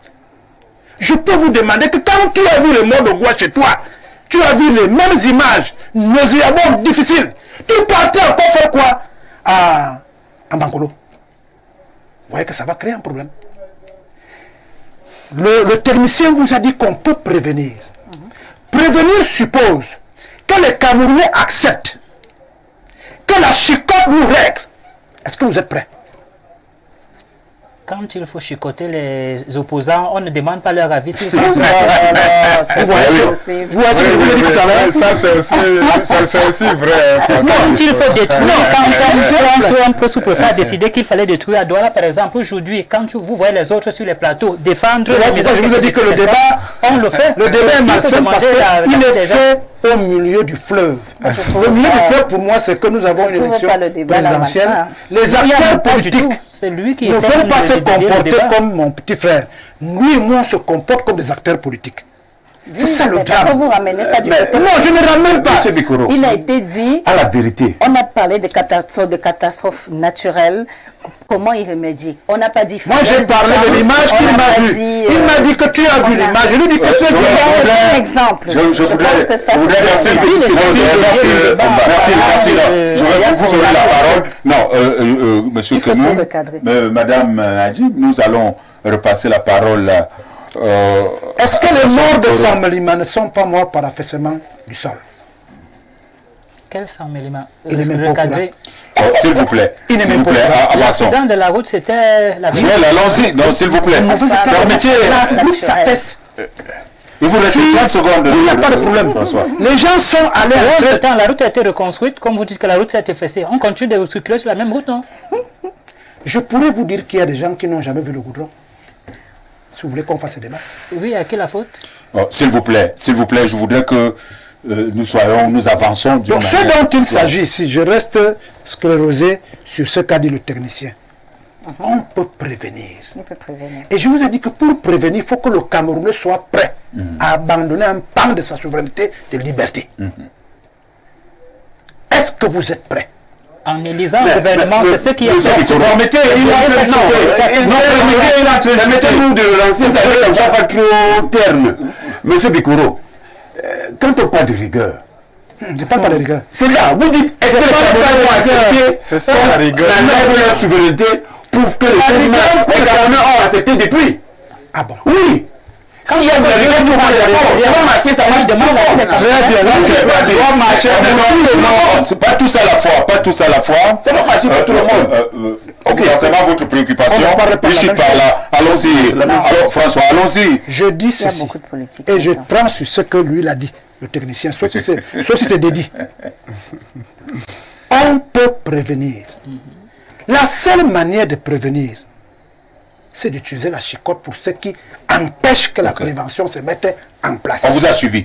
Nous avons choisi une société où les gens ont leur définition de la liberté.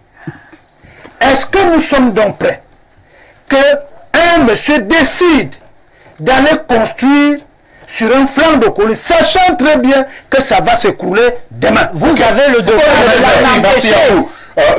Vous allez faire, même quand je voudrais vous passer la parole, que je la passe à une autre personne. Monsieur Kemou. Alors, madame, parce que là, vous allez vous calmer tout petit peu, peut-être pour calmer un peu le plateau. Alors, la situation du côté de Tchang, double éboulement, ça fait quand même réfléchir. On parle de catastrophes naturelles. Est-ce que là, on pouvait également prévenir cette autre catastrophe? Tout est prévisible. On peut tout prévenir. Cependant, nous devons comprendre que nous ne pouvons pas remédier à une catastrophe dans l'absolu. Ça, c'est pas possible. Il y aura toujours... Là, présentement, nous sommes en train de parler des solutions correctives. Mais il faut mettre en place des corrections préventives. C'est tout. C'est tout ce dont il faut parler. On ne va pas aller prendre l'exemple de la falaise de Tchang. On ne va pas aller prendre l'exemple, il y a une vidéo dans les réseaux sociaux là où il y a des jeunes qui buvaient et il y a eu éboulement, ça circulait. C'est des méthodes, on doit prendre des mesures pour que cela n'arrive pas. Alors qu'est-ce qu'il faut faire? C'est de ça qu'il s'agit dans ce débat. En fait, moi c'est ce que je comprends. Quand il faut déjà parler de nord-ouest, sud-ouest et tout, moi je dis on s'égare. Parce que nous sommes dans le cadre de la catastrophe naturelle. Personne n'a orienté cela. Non, nous sommes en train de le faire parce que ça va dans tous les sens. En tout cas, Essayons moi, de modérateur, je Il a parlé. n'ai pas orienté pour dire peut-être les mots. Quand les hommes parlent ici, là, moi, je me tais aussi souvent. Je vous laisse la C'est parole. une catastrophe Je sociale. sais me taire. Je Ah, ça, vais je éviter sais la me taire. catastrophe sociale. La catastrophe sociale, ça c'est vrai. Bon, le technicien disait tout à l'heure, il est environnementaliste, ça c'est très bien. Il a dit, l'ONAC a mis un programme sur pied et ils sont en train de dire, à telle période, faites attention, il y aura des précipitations abondantes. Les gens doivent s'apprêter. Et comme on le dit si bien, dans l'État, on a tout prévu. Il y a eu, je veux dire quoi, Yaoundé, Douala, Tchang, toutes les villes ont été tracées. Bon, si on se rend compte qu'une personne veut aller construire dans les marécages, qui donne l'autorisation pour qu'il y aille? Vous allez dire qu'il s'entête. Il s'entête. Est-ce qu'il vient casser une barrière qui est mise là et qui interdit qu'on puisse y avoir accès? Non. On laisse le libre champ, on le laisse faire. Il appelle les techniciens. Pourquoi? Parce qu'il y a un peu d'argent. Il ferme les yeux à tout le monde. Et il va même fermer les yeux à ceux qui pourraient même lui dire non. Et, attendez, mettez donc toutes les préventions sur pied. Allez dans les plans d'action. Quand on regarde... Bon, là, je reviens un peu sur ta question, la falaise de Tchang. Pour l'œil du technicienne que je suis, quand on a vu le premier éboulement, pour une personne avertie, il devait reculer. C'est tout. Je n'enverrai jamais mes techniciens aller débrayer la route rapidement parce qu'il y a encore quelque chose qu'on n'a pas fini de voir, d'où on parle de l'auto... Pardon? Il a voulu mourir. Non, on ne peut pas dire qu'il a voulu mourir, il ne savait pas. Il disait tout à l'heure, le monsieur disait tout à l'heure, non, il parlait tout à l'heure, il a dit, il faut faire attention à la formation. Si vous n'êtes pas formé, vous êtes libre de dire non. Si ce technicien-là était réellement formé, formé, j'utilise mes mots. S'il était formé. Dans quel domaine? Formé dans le domaine. Dans ton domaine. Dans le domaine du risque. Il faut analyser. Dans ton domaine. Non. Il était formé pour mesurer l'engin. Il était formé pour mesurer le risque. Madame, je vous coupe pas. Dans le cas dans les boulements. Les géologues et les géographes de l'université de Tchang ont fait une sortie. Oui. Ils ont dit qu'il y a un risque de troisième éboulement. Oui. L'histoire est simple. Vous baignez le sable. Si vous enlevez en bordure, il y a un risque de Il y a un risque de notre... Mais qu'est-ce que le camion... C'est l'autorité administrative qui a mis les techniciens, les engins pour rapidement déblayer la route. Parce qu'il n'y avait pas de voie de contournement. En posant problème, ils n'ont pas mesuré l'importance de l'événement. Mais pire, ils n'avaient pas les voies de contournement. Ce qu'ils auraient dû faire sur le cas, c'est d'envoyer les techniciens, les géologues et autres analyser pendant qu'on faisait contourner les populations. On dit la même chose depuis. Oui, bon. On a tu as décidé d'aller face à la parole. Non, c'était, vous avez prêté. Vous avez pris le temps pour. Madame, vous chutez. Allez-y. Comme il le dit, c'est bien. S'il vous plaît. Ce qu'il fallait faire lorsqu'on a vu le premier éboulement, c'était de ramener tout le monde vers le point de départ. Ça va être difficile, on refuse de l'admettre, mais comme vous le disiez si bien, à un moment donné, il faut être sévère. C'est tout. Pourquoi? Parce que si comme on n'a pas été sévère, les gens se sont entêtés, et quand on s'entête, on se retrouve face à cette catastrophe-là. Donc, la première chose, c'est analyser les risques. N'envoyez pas les techniciens à la mort juste parce que vous voulez faire bonne figure, vous voulez ouvrir, débrayer la route pour que tout le monde circule et que vous dites que non, bon maintenant ça va, ça ne va pas. Parce que le premier éboulement appelait le deuxième, et comme il le dit si bien, il y a un risque de troisième éboulement. Il faut aller chercher, analyser le risque, aller chercher ce qui se passe là-bas pour bloquer cela.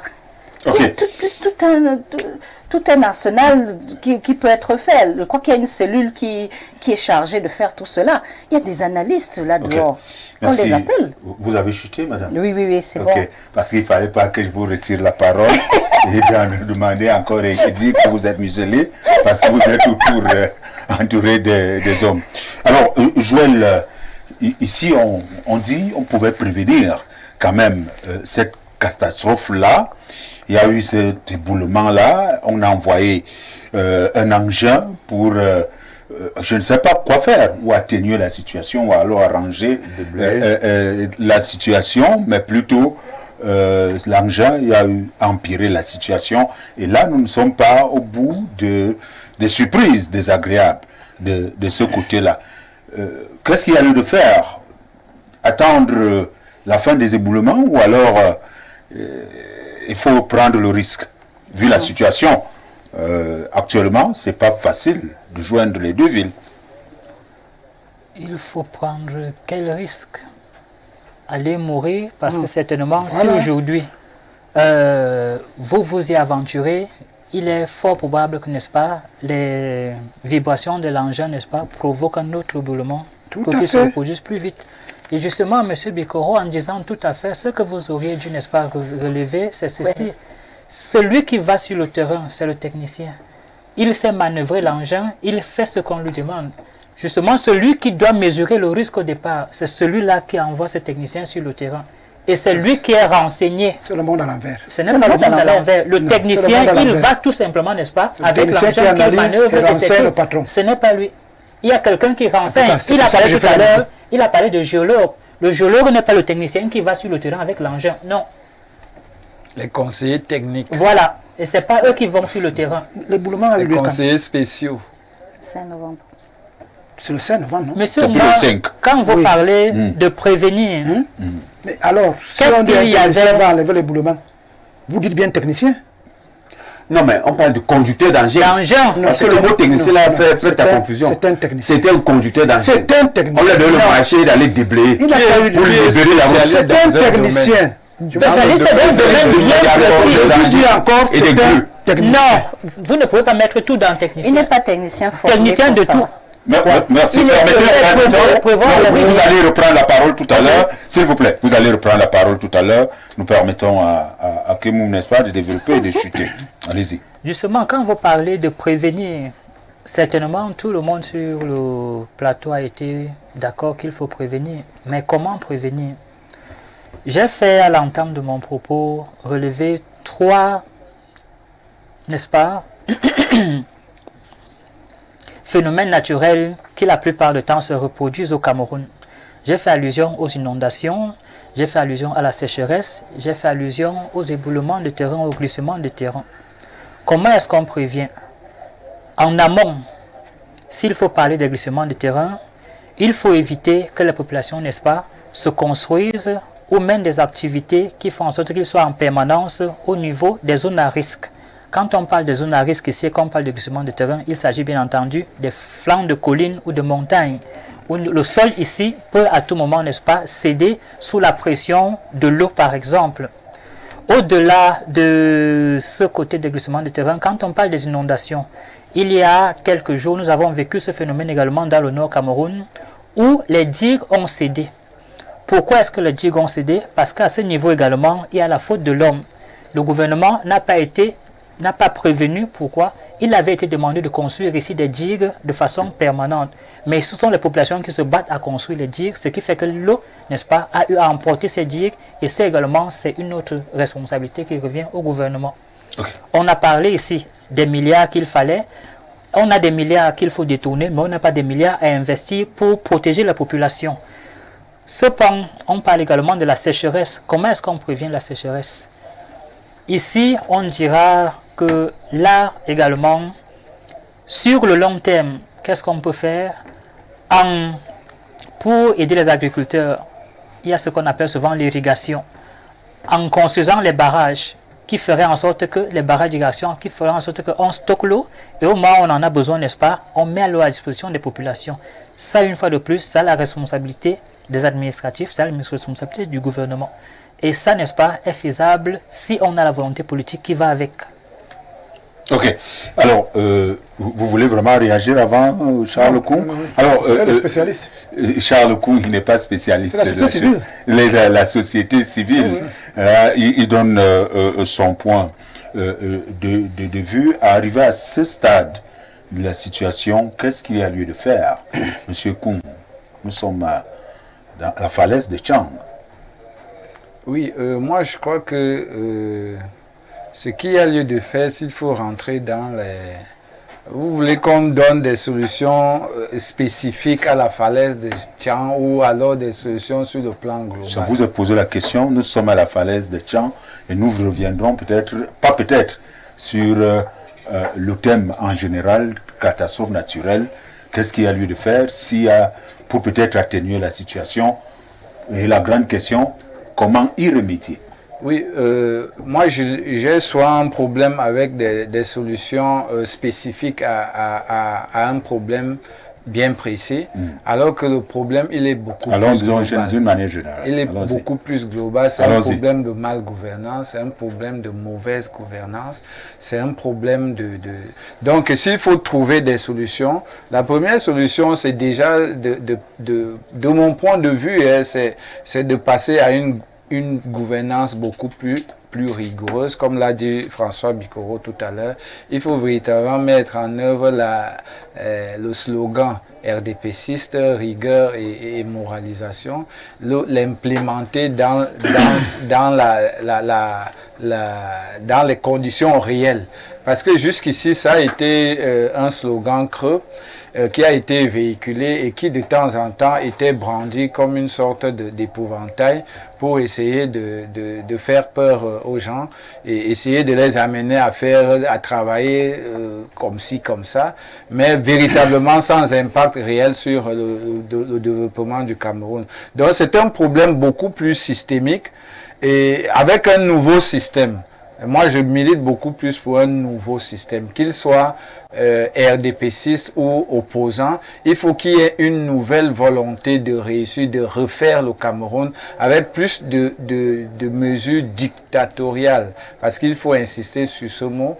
Il faut véritablement prendre la chicotte, comme l'a dit François. Il faut prendre la chicotte et que les Camerounais soient prêts. D'ailleurs, les Camerounais le sont. Angelo l'a dit tout à l'heure, il a répondu, les Camerounais sont prêts. Si c'est pour sauver le Cameroun, si c'est pour véritablement trouver un mieux-être dans notre propre pays, on est prêt à se mettre à la page, voilà, à se sacrifier pour cela. Mais pourvu que les solutions soient prises par des gens exemplaires. Parce qu'on était en train de le dire, vous qui chicotez là, êtes-vous exemplaires? Vous qui empêchez à un riverain de pouvoir s'implanter dans une zone à risque. Quelles sont les mesures que vous avez prises pour lui donner la possibilité de pouvoir vivre mieux et d'aller s'implanter ailleurs? On a passé toute la vie, en fait, la majeure partie du temps a été, dans notre gouvernance actuelle, a été de précariser les populations. Et dans ce système de précarisation, est-ce qu'on peut véritablement demander à quelqu'un de choisir là où il doit aller s'installer? Ok. Merci. Merci. Bon, j'ai pas fini avec les solutions. Oui, d'accord. C'est-à-dire ma solution pour ce qui est de Tchang, il faut véritablement mettre en œuvre les vrais techniciens qui vont effectivement, s'ils ne l'ont pas déjà fait, des études géologiques et autres sur d'éventuels, vous avez prévenu tout à l'heure, madame a dit, qu'il y aurait risque d'un troisième éboulement. Il faut véritablement mettre sur pied des techniciens qui verront comment faire face à ce troisième risque d'éboulement qui risquera véritablement de tuer de nouveaux Camerounais. Ça, c'est pour ce qui est de Tchang. Il faut véritablement que les vrais techniciens se mettent à l'œuvre et qu'ils fassent le retour nécessaire. Et qu'on n'y envoie plus des conducteurs d'engins lourds aller se faire tuer, tout simplement. Maintenant, comme je l'ai dit, de manière plus globale, de manière plus générale, le problème est pour me répéter, global, c'est un problème de mal ou de mauvais. Vous l'avez dit déjà. Merci. Merci à vous. Auquel il faut remédier. Oui, merci. Les autres vont prendre la parole tout à l'heure. Il y a trop de messages. Trop de messages. Bonsoir, monsieur. Je suis planteur. Le prix du cacao est de 2800 dans mon village. Et dans chaque village, l'acheteur prélève 2 kilos et les produits puis ont triplé, les produits ont triplé Ngele à Mesok. Bonsoir à vous, merci. Il y a quelqu'un, bon voilà, la marmite est déjà au feu, merci à vous. Autre réaction, bonsoir, le panel sacré François, éveilleur de conscience, je vous admire. Merci à Info TV. Le cacao de cette année, non seulement il y a la spéculation, il manque l'argent pour le jeune qui s'inscrit en faux, qu'il retienne qu'on on peut pas envisager avancer sans se souvenir de son passé, qu'il lise l'histoire de la Chine, Dieu connaît depuis Yaoundé. Autre réaction reçue. Bonsoir le plateau, les catastrophes peuvent être prévenues par renforcer les capacités de planification préalables aux catastrophes, soutenir les activités d'atténuation de leurs effets et veiller à ce que les projets de développement résistent aux conséquences des catastrophes, ce qui n'existe pas dans notre pays. Signez vos SMS ou vos messages. Merci à vous. Autre réaction, bonsoir. Sur le plateau, il y a certes un aspect physique via l'action de l'homme, mais suivant la métaphysique, il y a rupture de l'équilibre naturel dû aux pratiques. Vous également signez vos messages. Nous allons passer de l'autre côté très rapidement. Ok. Premier message ici. Je crois que voici ce que dit la personne. Bonsoir à vous et votre panel. Ces explications ne trouvent pas un écho favorable à mes oreilles parce que l'observation est la mère des sciences. Dans certains pays, on provoque volontairement des éboulements à des périodes bien précises pour éviter que cela ne tombe sur les populations. Lorsque cette roche va tomber sur les populations environnantes, on va encore venir faire des débats alors qu'à l'espèce, on peut soit l'immobiliser, soit provoquer sa chute tout en dégaspillant donc des populations. La sécurité des populations n'a pas de prix s'agissant de l'escarpement de Tchang parce que ce n'est pas une falaise. Il aurait simplement dû anticiper. C'est simple. C'est ça, gouverner. Gouverner, c'est prévenir. Et la personne chute en disant, Monsieur Bikoro, c'est politique parce que il s'agit ici de la gestion de la cité. Et la gestion de la cité ne se fait pas en dehors de la politique. Catastrophe naturelle, si vous voulez, mais cela aurait dû être géré dans la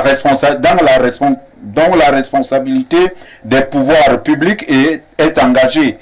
S'il est vrai qu'il ne faut pas orienter l'émotion, on comprend aisément que vous voulez dire, on comprend aisément ce que vous voulez dire. Mais si nous n'avons pas pleuré dans votre maison aujourd'hui, ça ne veut pas dire que vous ne pouvez pas pleurer chez le voisin. Merci Ndombe, Stéphane Aurélien. Autre réaction très rapidement. Le véritable problème de ces pays est qu'on s'attaque toujours aux conséquences au lieu de s'attaquer à l'origine du problème. Et à chaque fois qu'on continuera à s'attaquer aux conséquences au lieu du problème, en lieu même aucun changement ne sera vraiment possible. Merci à notre ami Debolo, notre ami Bertrand qui nous écrit. Némi nous écrit également, merci pour la présence d'un expert sur la question sur le plateau. Bonne émission. Merci à vous également. Autre réaction reçue. Bonsoir le panel. Dites à Monsieur Bikoro d'arrêter de faire l'avocat du diable. Quand l'État se permet d'arrêter les motocyclistes, que vous soyez en règle pour peu que vous n'ayez pas de casque, on vous met en fourrière. Pourquoi ne pas déplorer les énergies ailleurs? Pourquoi ne pas déployer les énergies ailleurs? Landry, depuis Koumdoum, il revient donc en disant, non, c'est le même message. Je crois que celui-ci, il est assez long. Bonsoir, monsieur Charles, c'est monsieur Ongba.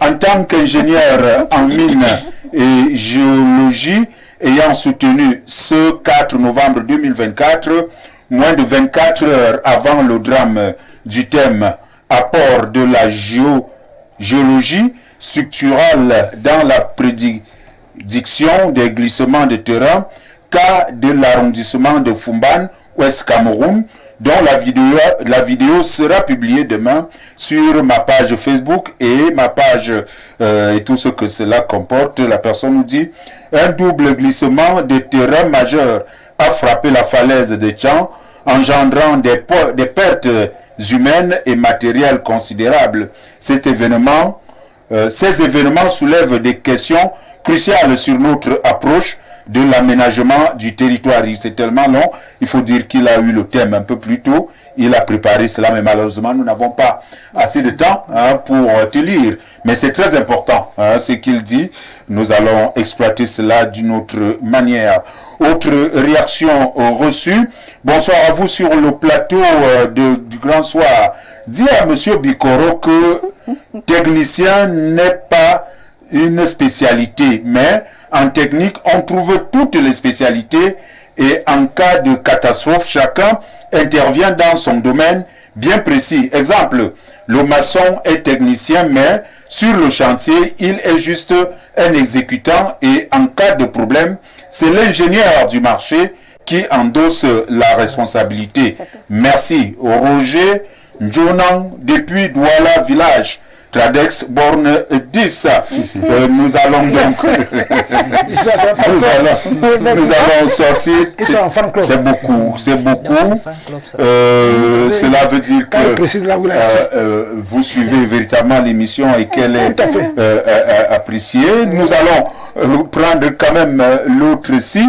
Bonsoir le panel, les catastrophes naturelles sont prévisibles et dans les pays sérieux, il y a des institutions pour cela. Monsieur Bikoro fait dans la roublardise.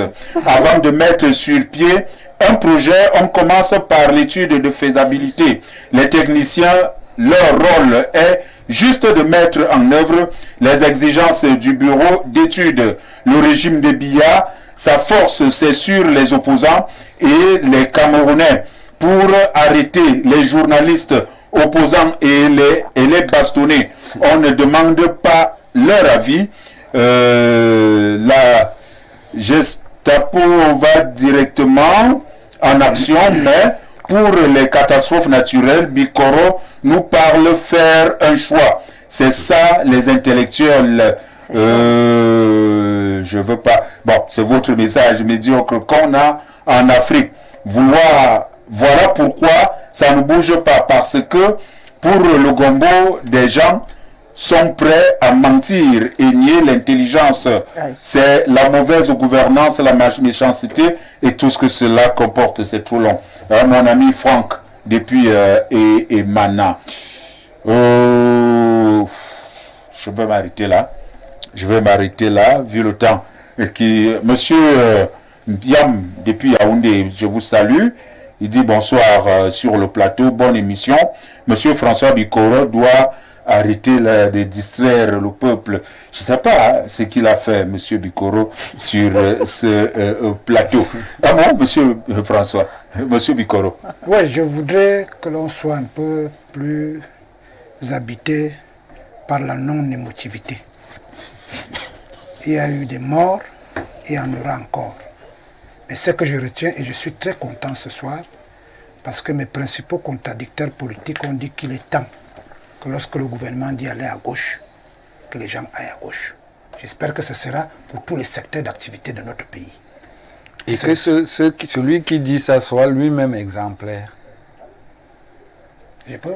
Oui. Allons-y rapidement. Donc, ça c'est ce que l'on retient. Ça veut dire que demain, quand on va dire pour qu'il n'y ait pas de catastrophe, que les gens aillent à gauche, je retiens que tout le monde a dit qu'il faut aller à gauche. Il a même utilisé un terme que mon voisin de gauche n'est pas d'accord avec ça.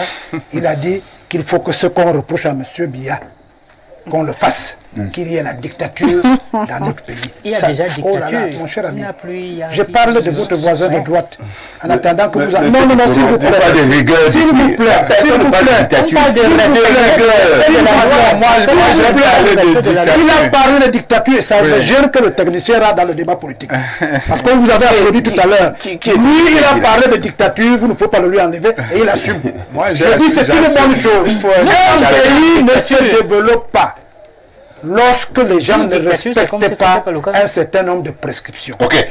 Maintenant, pour ce qui concerne la route, je répète encore que ce qui est arrivé à Tchang nous renseigne simplement que ce n'est pas la première fois que ça arrive. Parce qu'il y a eu une catastrophe, une conséquence, pardon de passer sur les conséquences, il y a une conséquence d'une catastrophe naturelle sur la route Yaoundé-Douala qui allait se faire dans le train. Ce dont il s'agit, c'est que pour des choses aussi graves, que les citoyens sachent qu'ils ont une responsabilité individuelle.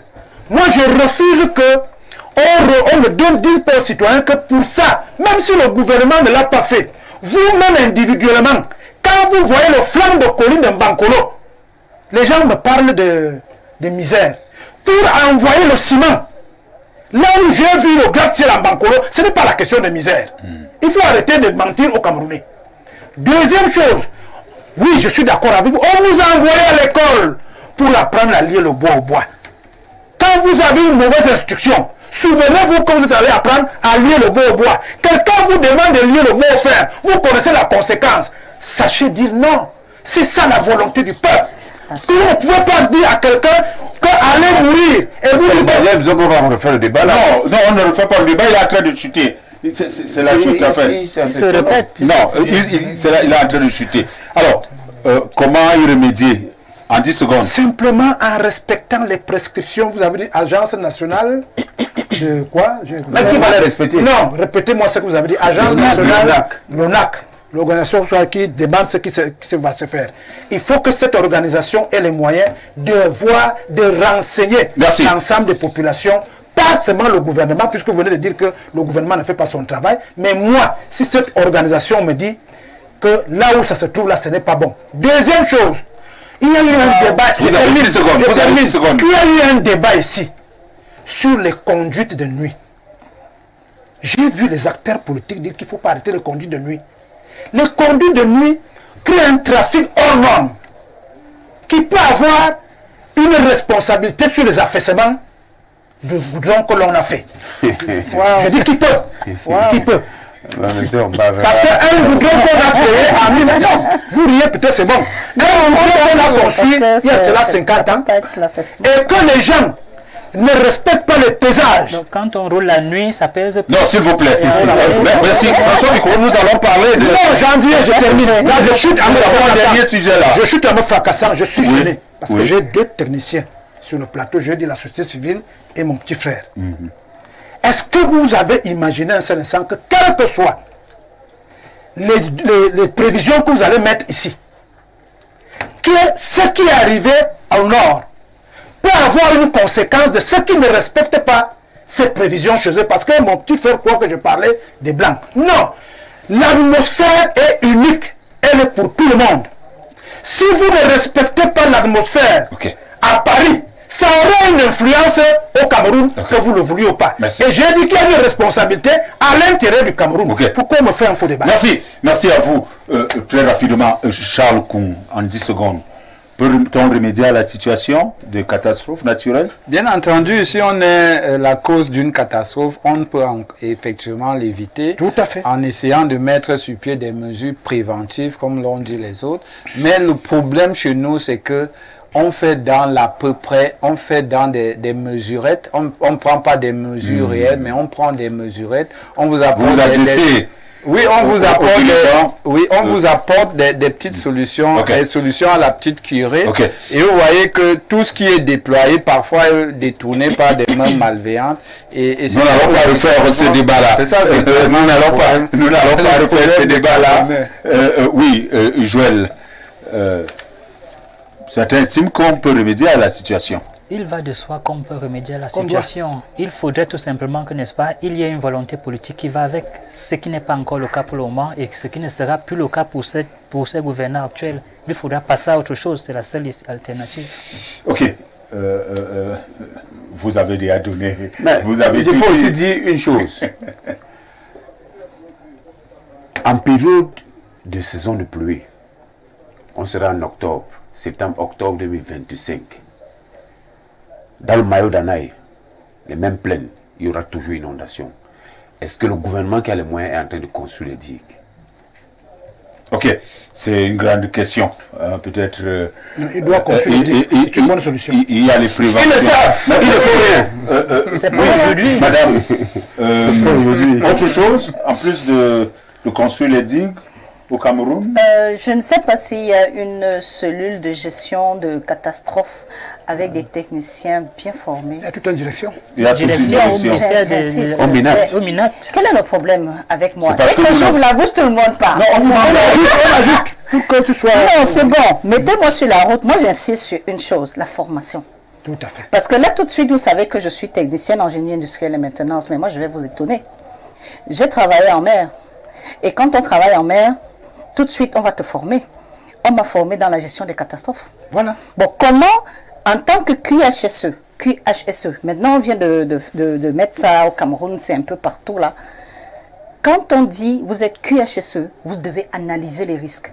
Il y a des choses que je ne peux pas faire, comme vous le disiez tout à l'heure pour le technicien. Si on avait formé ce technicien, c'est pourquoi j'insistais sur la formation. Tout à fait d'accord. Si on avait formé ce technicien, il était responsable et il pouvait dire, il serait responsable, il aurait été responsable et il aurait dit, je ne fais pas ce travail. Point. Si vous voulez, sortez de vos bureaux et venez le faire. Parce que ça, c'est ce que nous, on faisait en mer. Lorsque nous nous retrouvions face à une situation qui, nous, on sait que ça peut créer une catastrophe, le chef nous appelle là-bas, il nous dit, allez-y rapidement. Non, tout de suite, toi, tu prends le téléphone, tu lui dis, viens toi-même le faire. Et quand tu vas le faire, nous, on sera de côté. S'il y a catastrophe, tu vas assumer. Bravo. Donc, c'est pour dire que... Dans le milieu du travail. Oui, dans le milieu du travail, dans le pétrole, ça se fait. Et si dans le pétrole, ça se fait, ça peut se faire. Vous devez Il faut savoir dire non quand il s'agit de sa mort. Merci. C'est pour ça qu'on parle d'accountability, on parle de responsabilité. Très bonne conclusion. On parle de responsabilité. Ok, merci. Vous voyez donc que j'ai bien fait de vous faire venir. Vous avez introduit, on a commencé par vous. Et nous sortons par Merci, vous monsieur également. Et si M. François Bikoro apprécie, n'est-ce pas, cette sortie-là? Ah, c'est bon, j'apprécie toujours. Ok, Comme j'ai merci. apprécié le technicien tout à l'heure. Merci, mesdames, messieurs. Petite transition. On revient pour le dernier sujet à l'ordre du jour.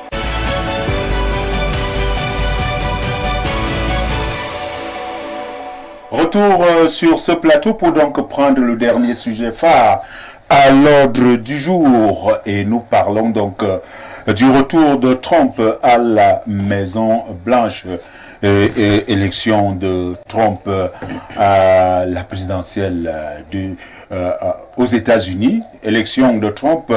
Quels enjeux pour l'Afrique? Je m'en vais tout de suite et maintenant poser la question d'abord à vous, à Joël. Voilà un pays démocratique. Je rappelle que Trump, républicain, il a été président, il est revenu à l'élection, il a perdu les élections, il est revenu, cette fois-ci il gagne.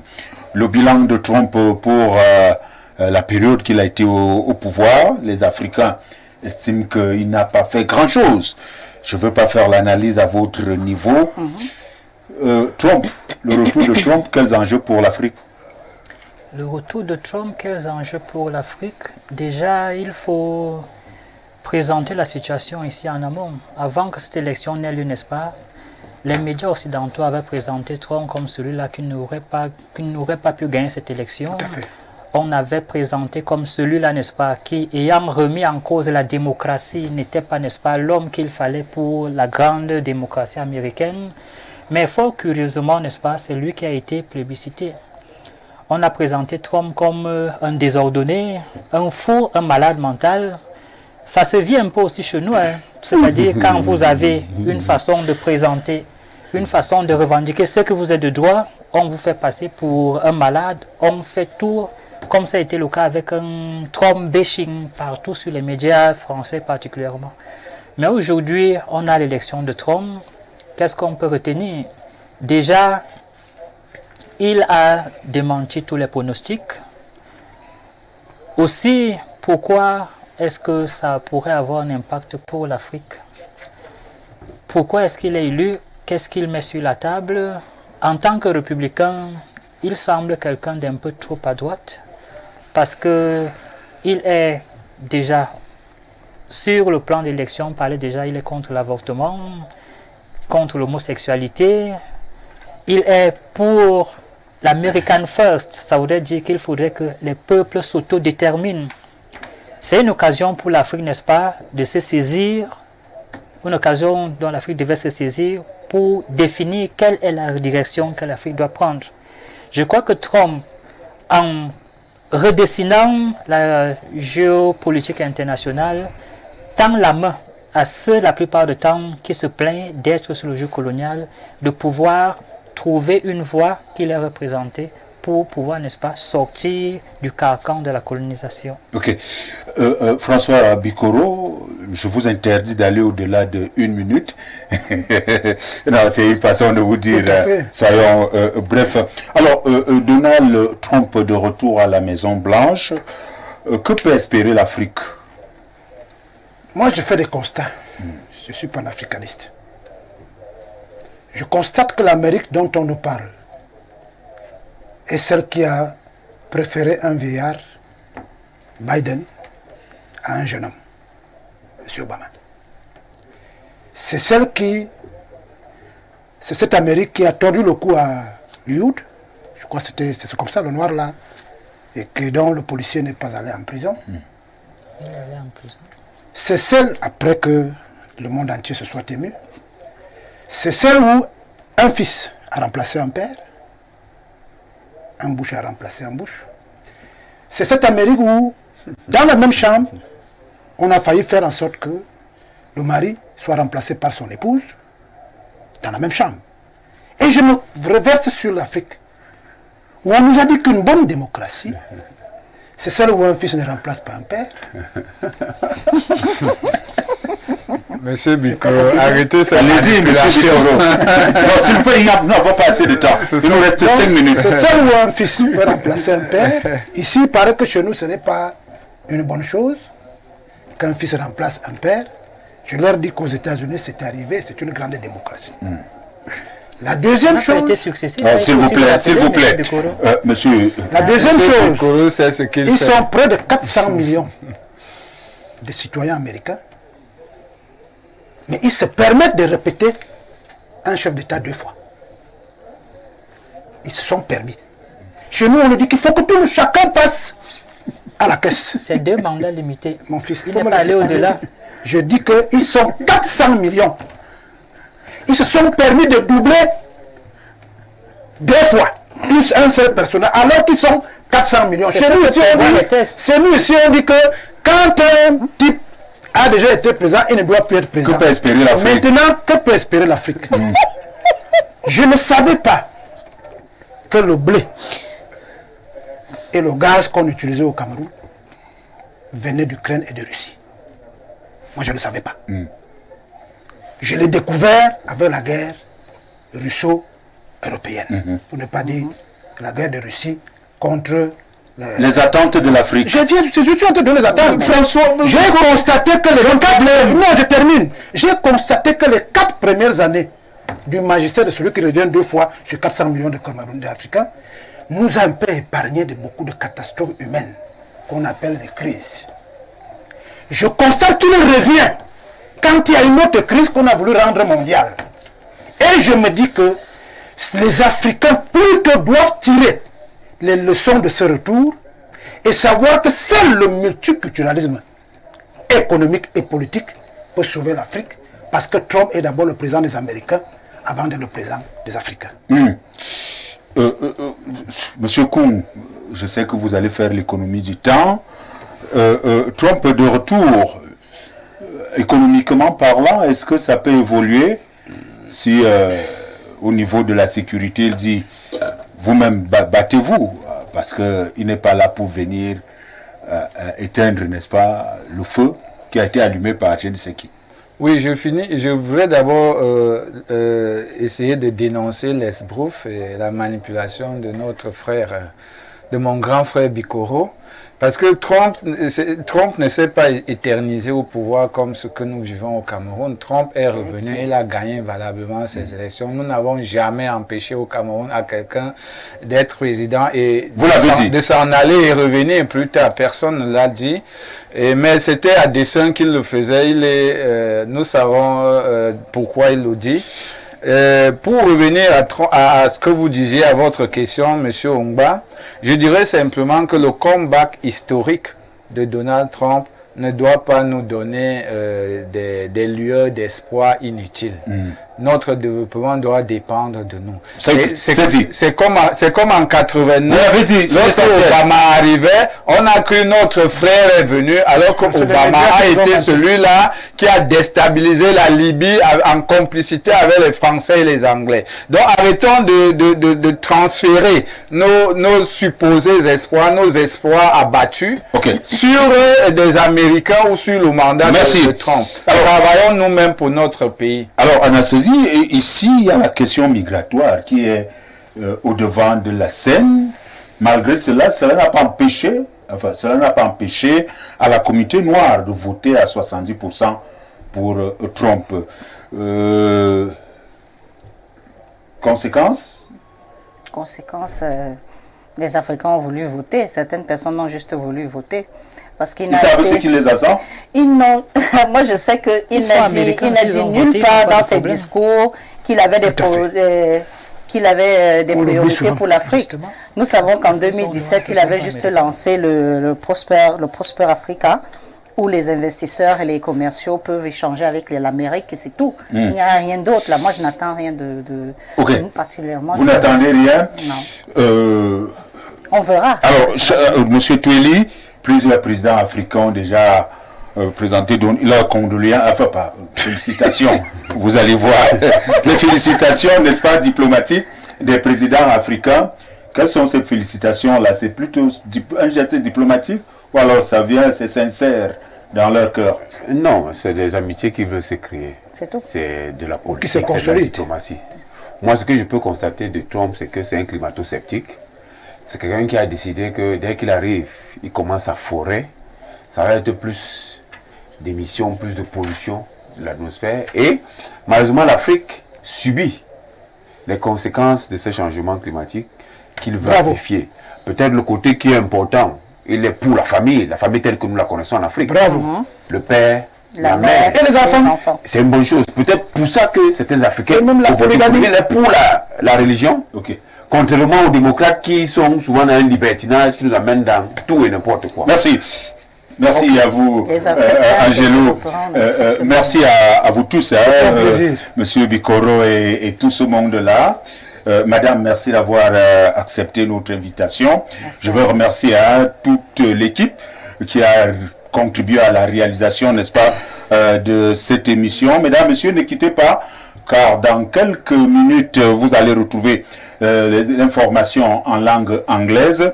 Et à 20h, ce sera le journal en français. Et plus tard, vous allez retrouver Stéphane Barga dans son émission de tous les lundis soirs. Quant à moi, je vous donne rendez-vous demain lorsqu'il sera 17h, si et seulement s'il plaît à Dieu. D'ici là, restez scotchés. Au revoir.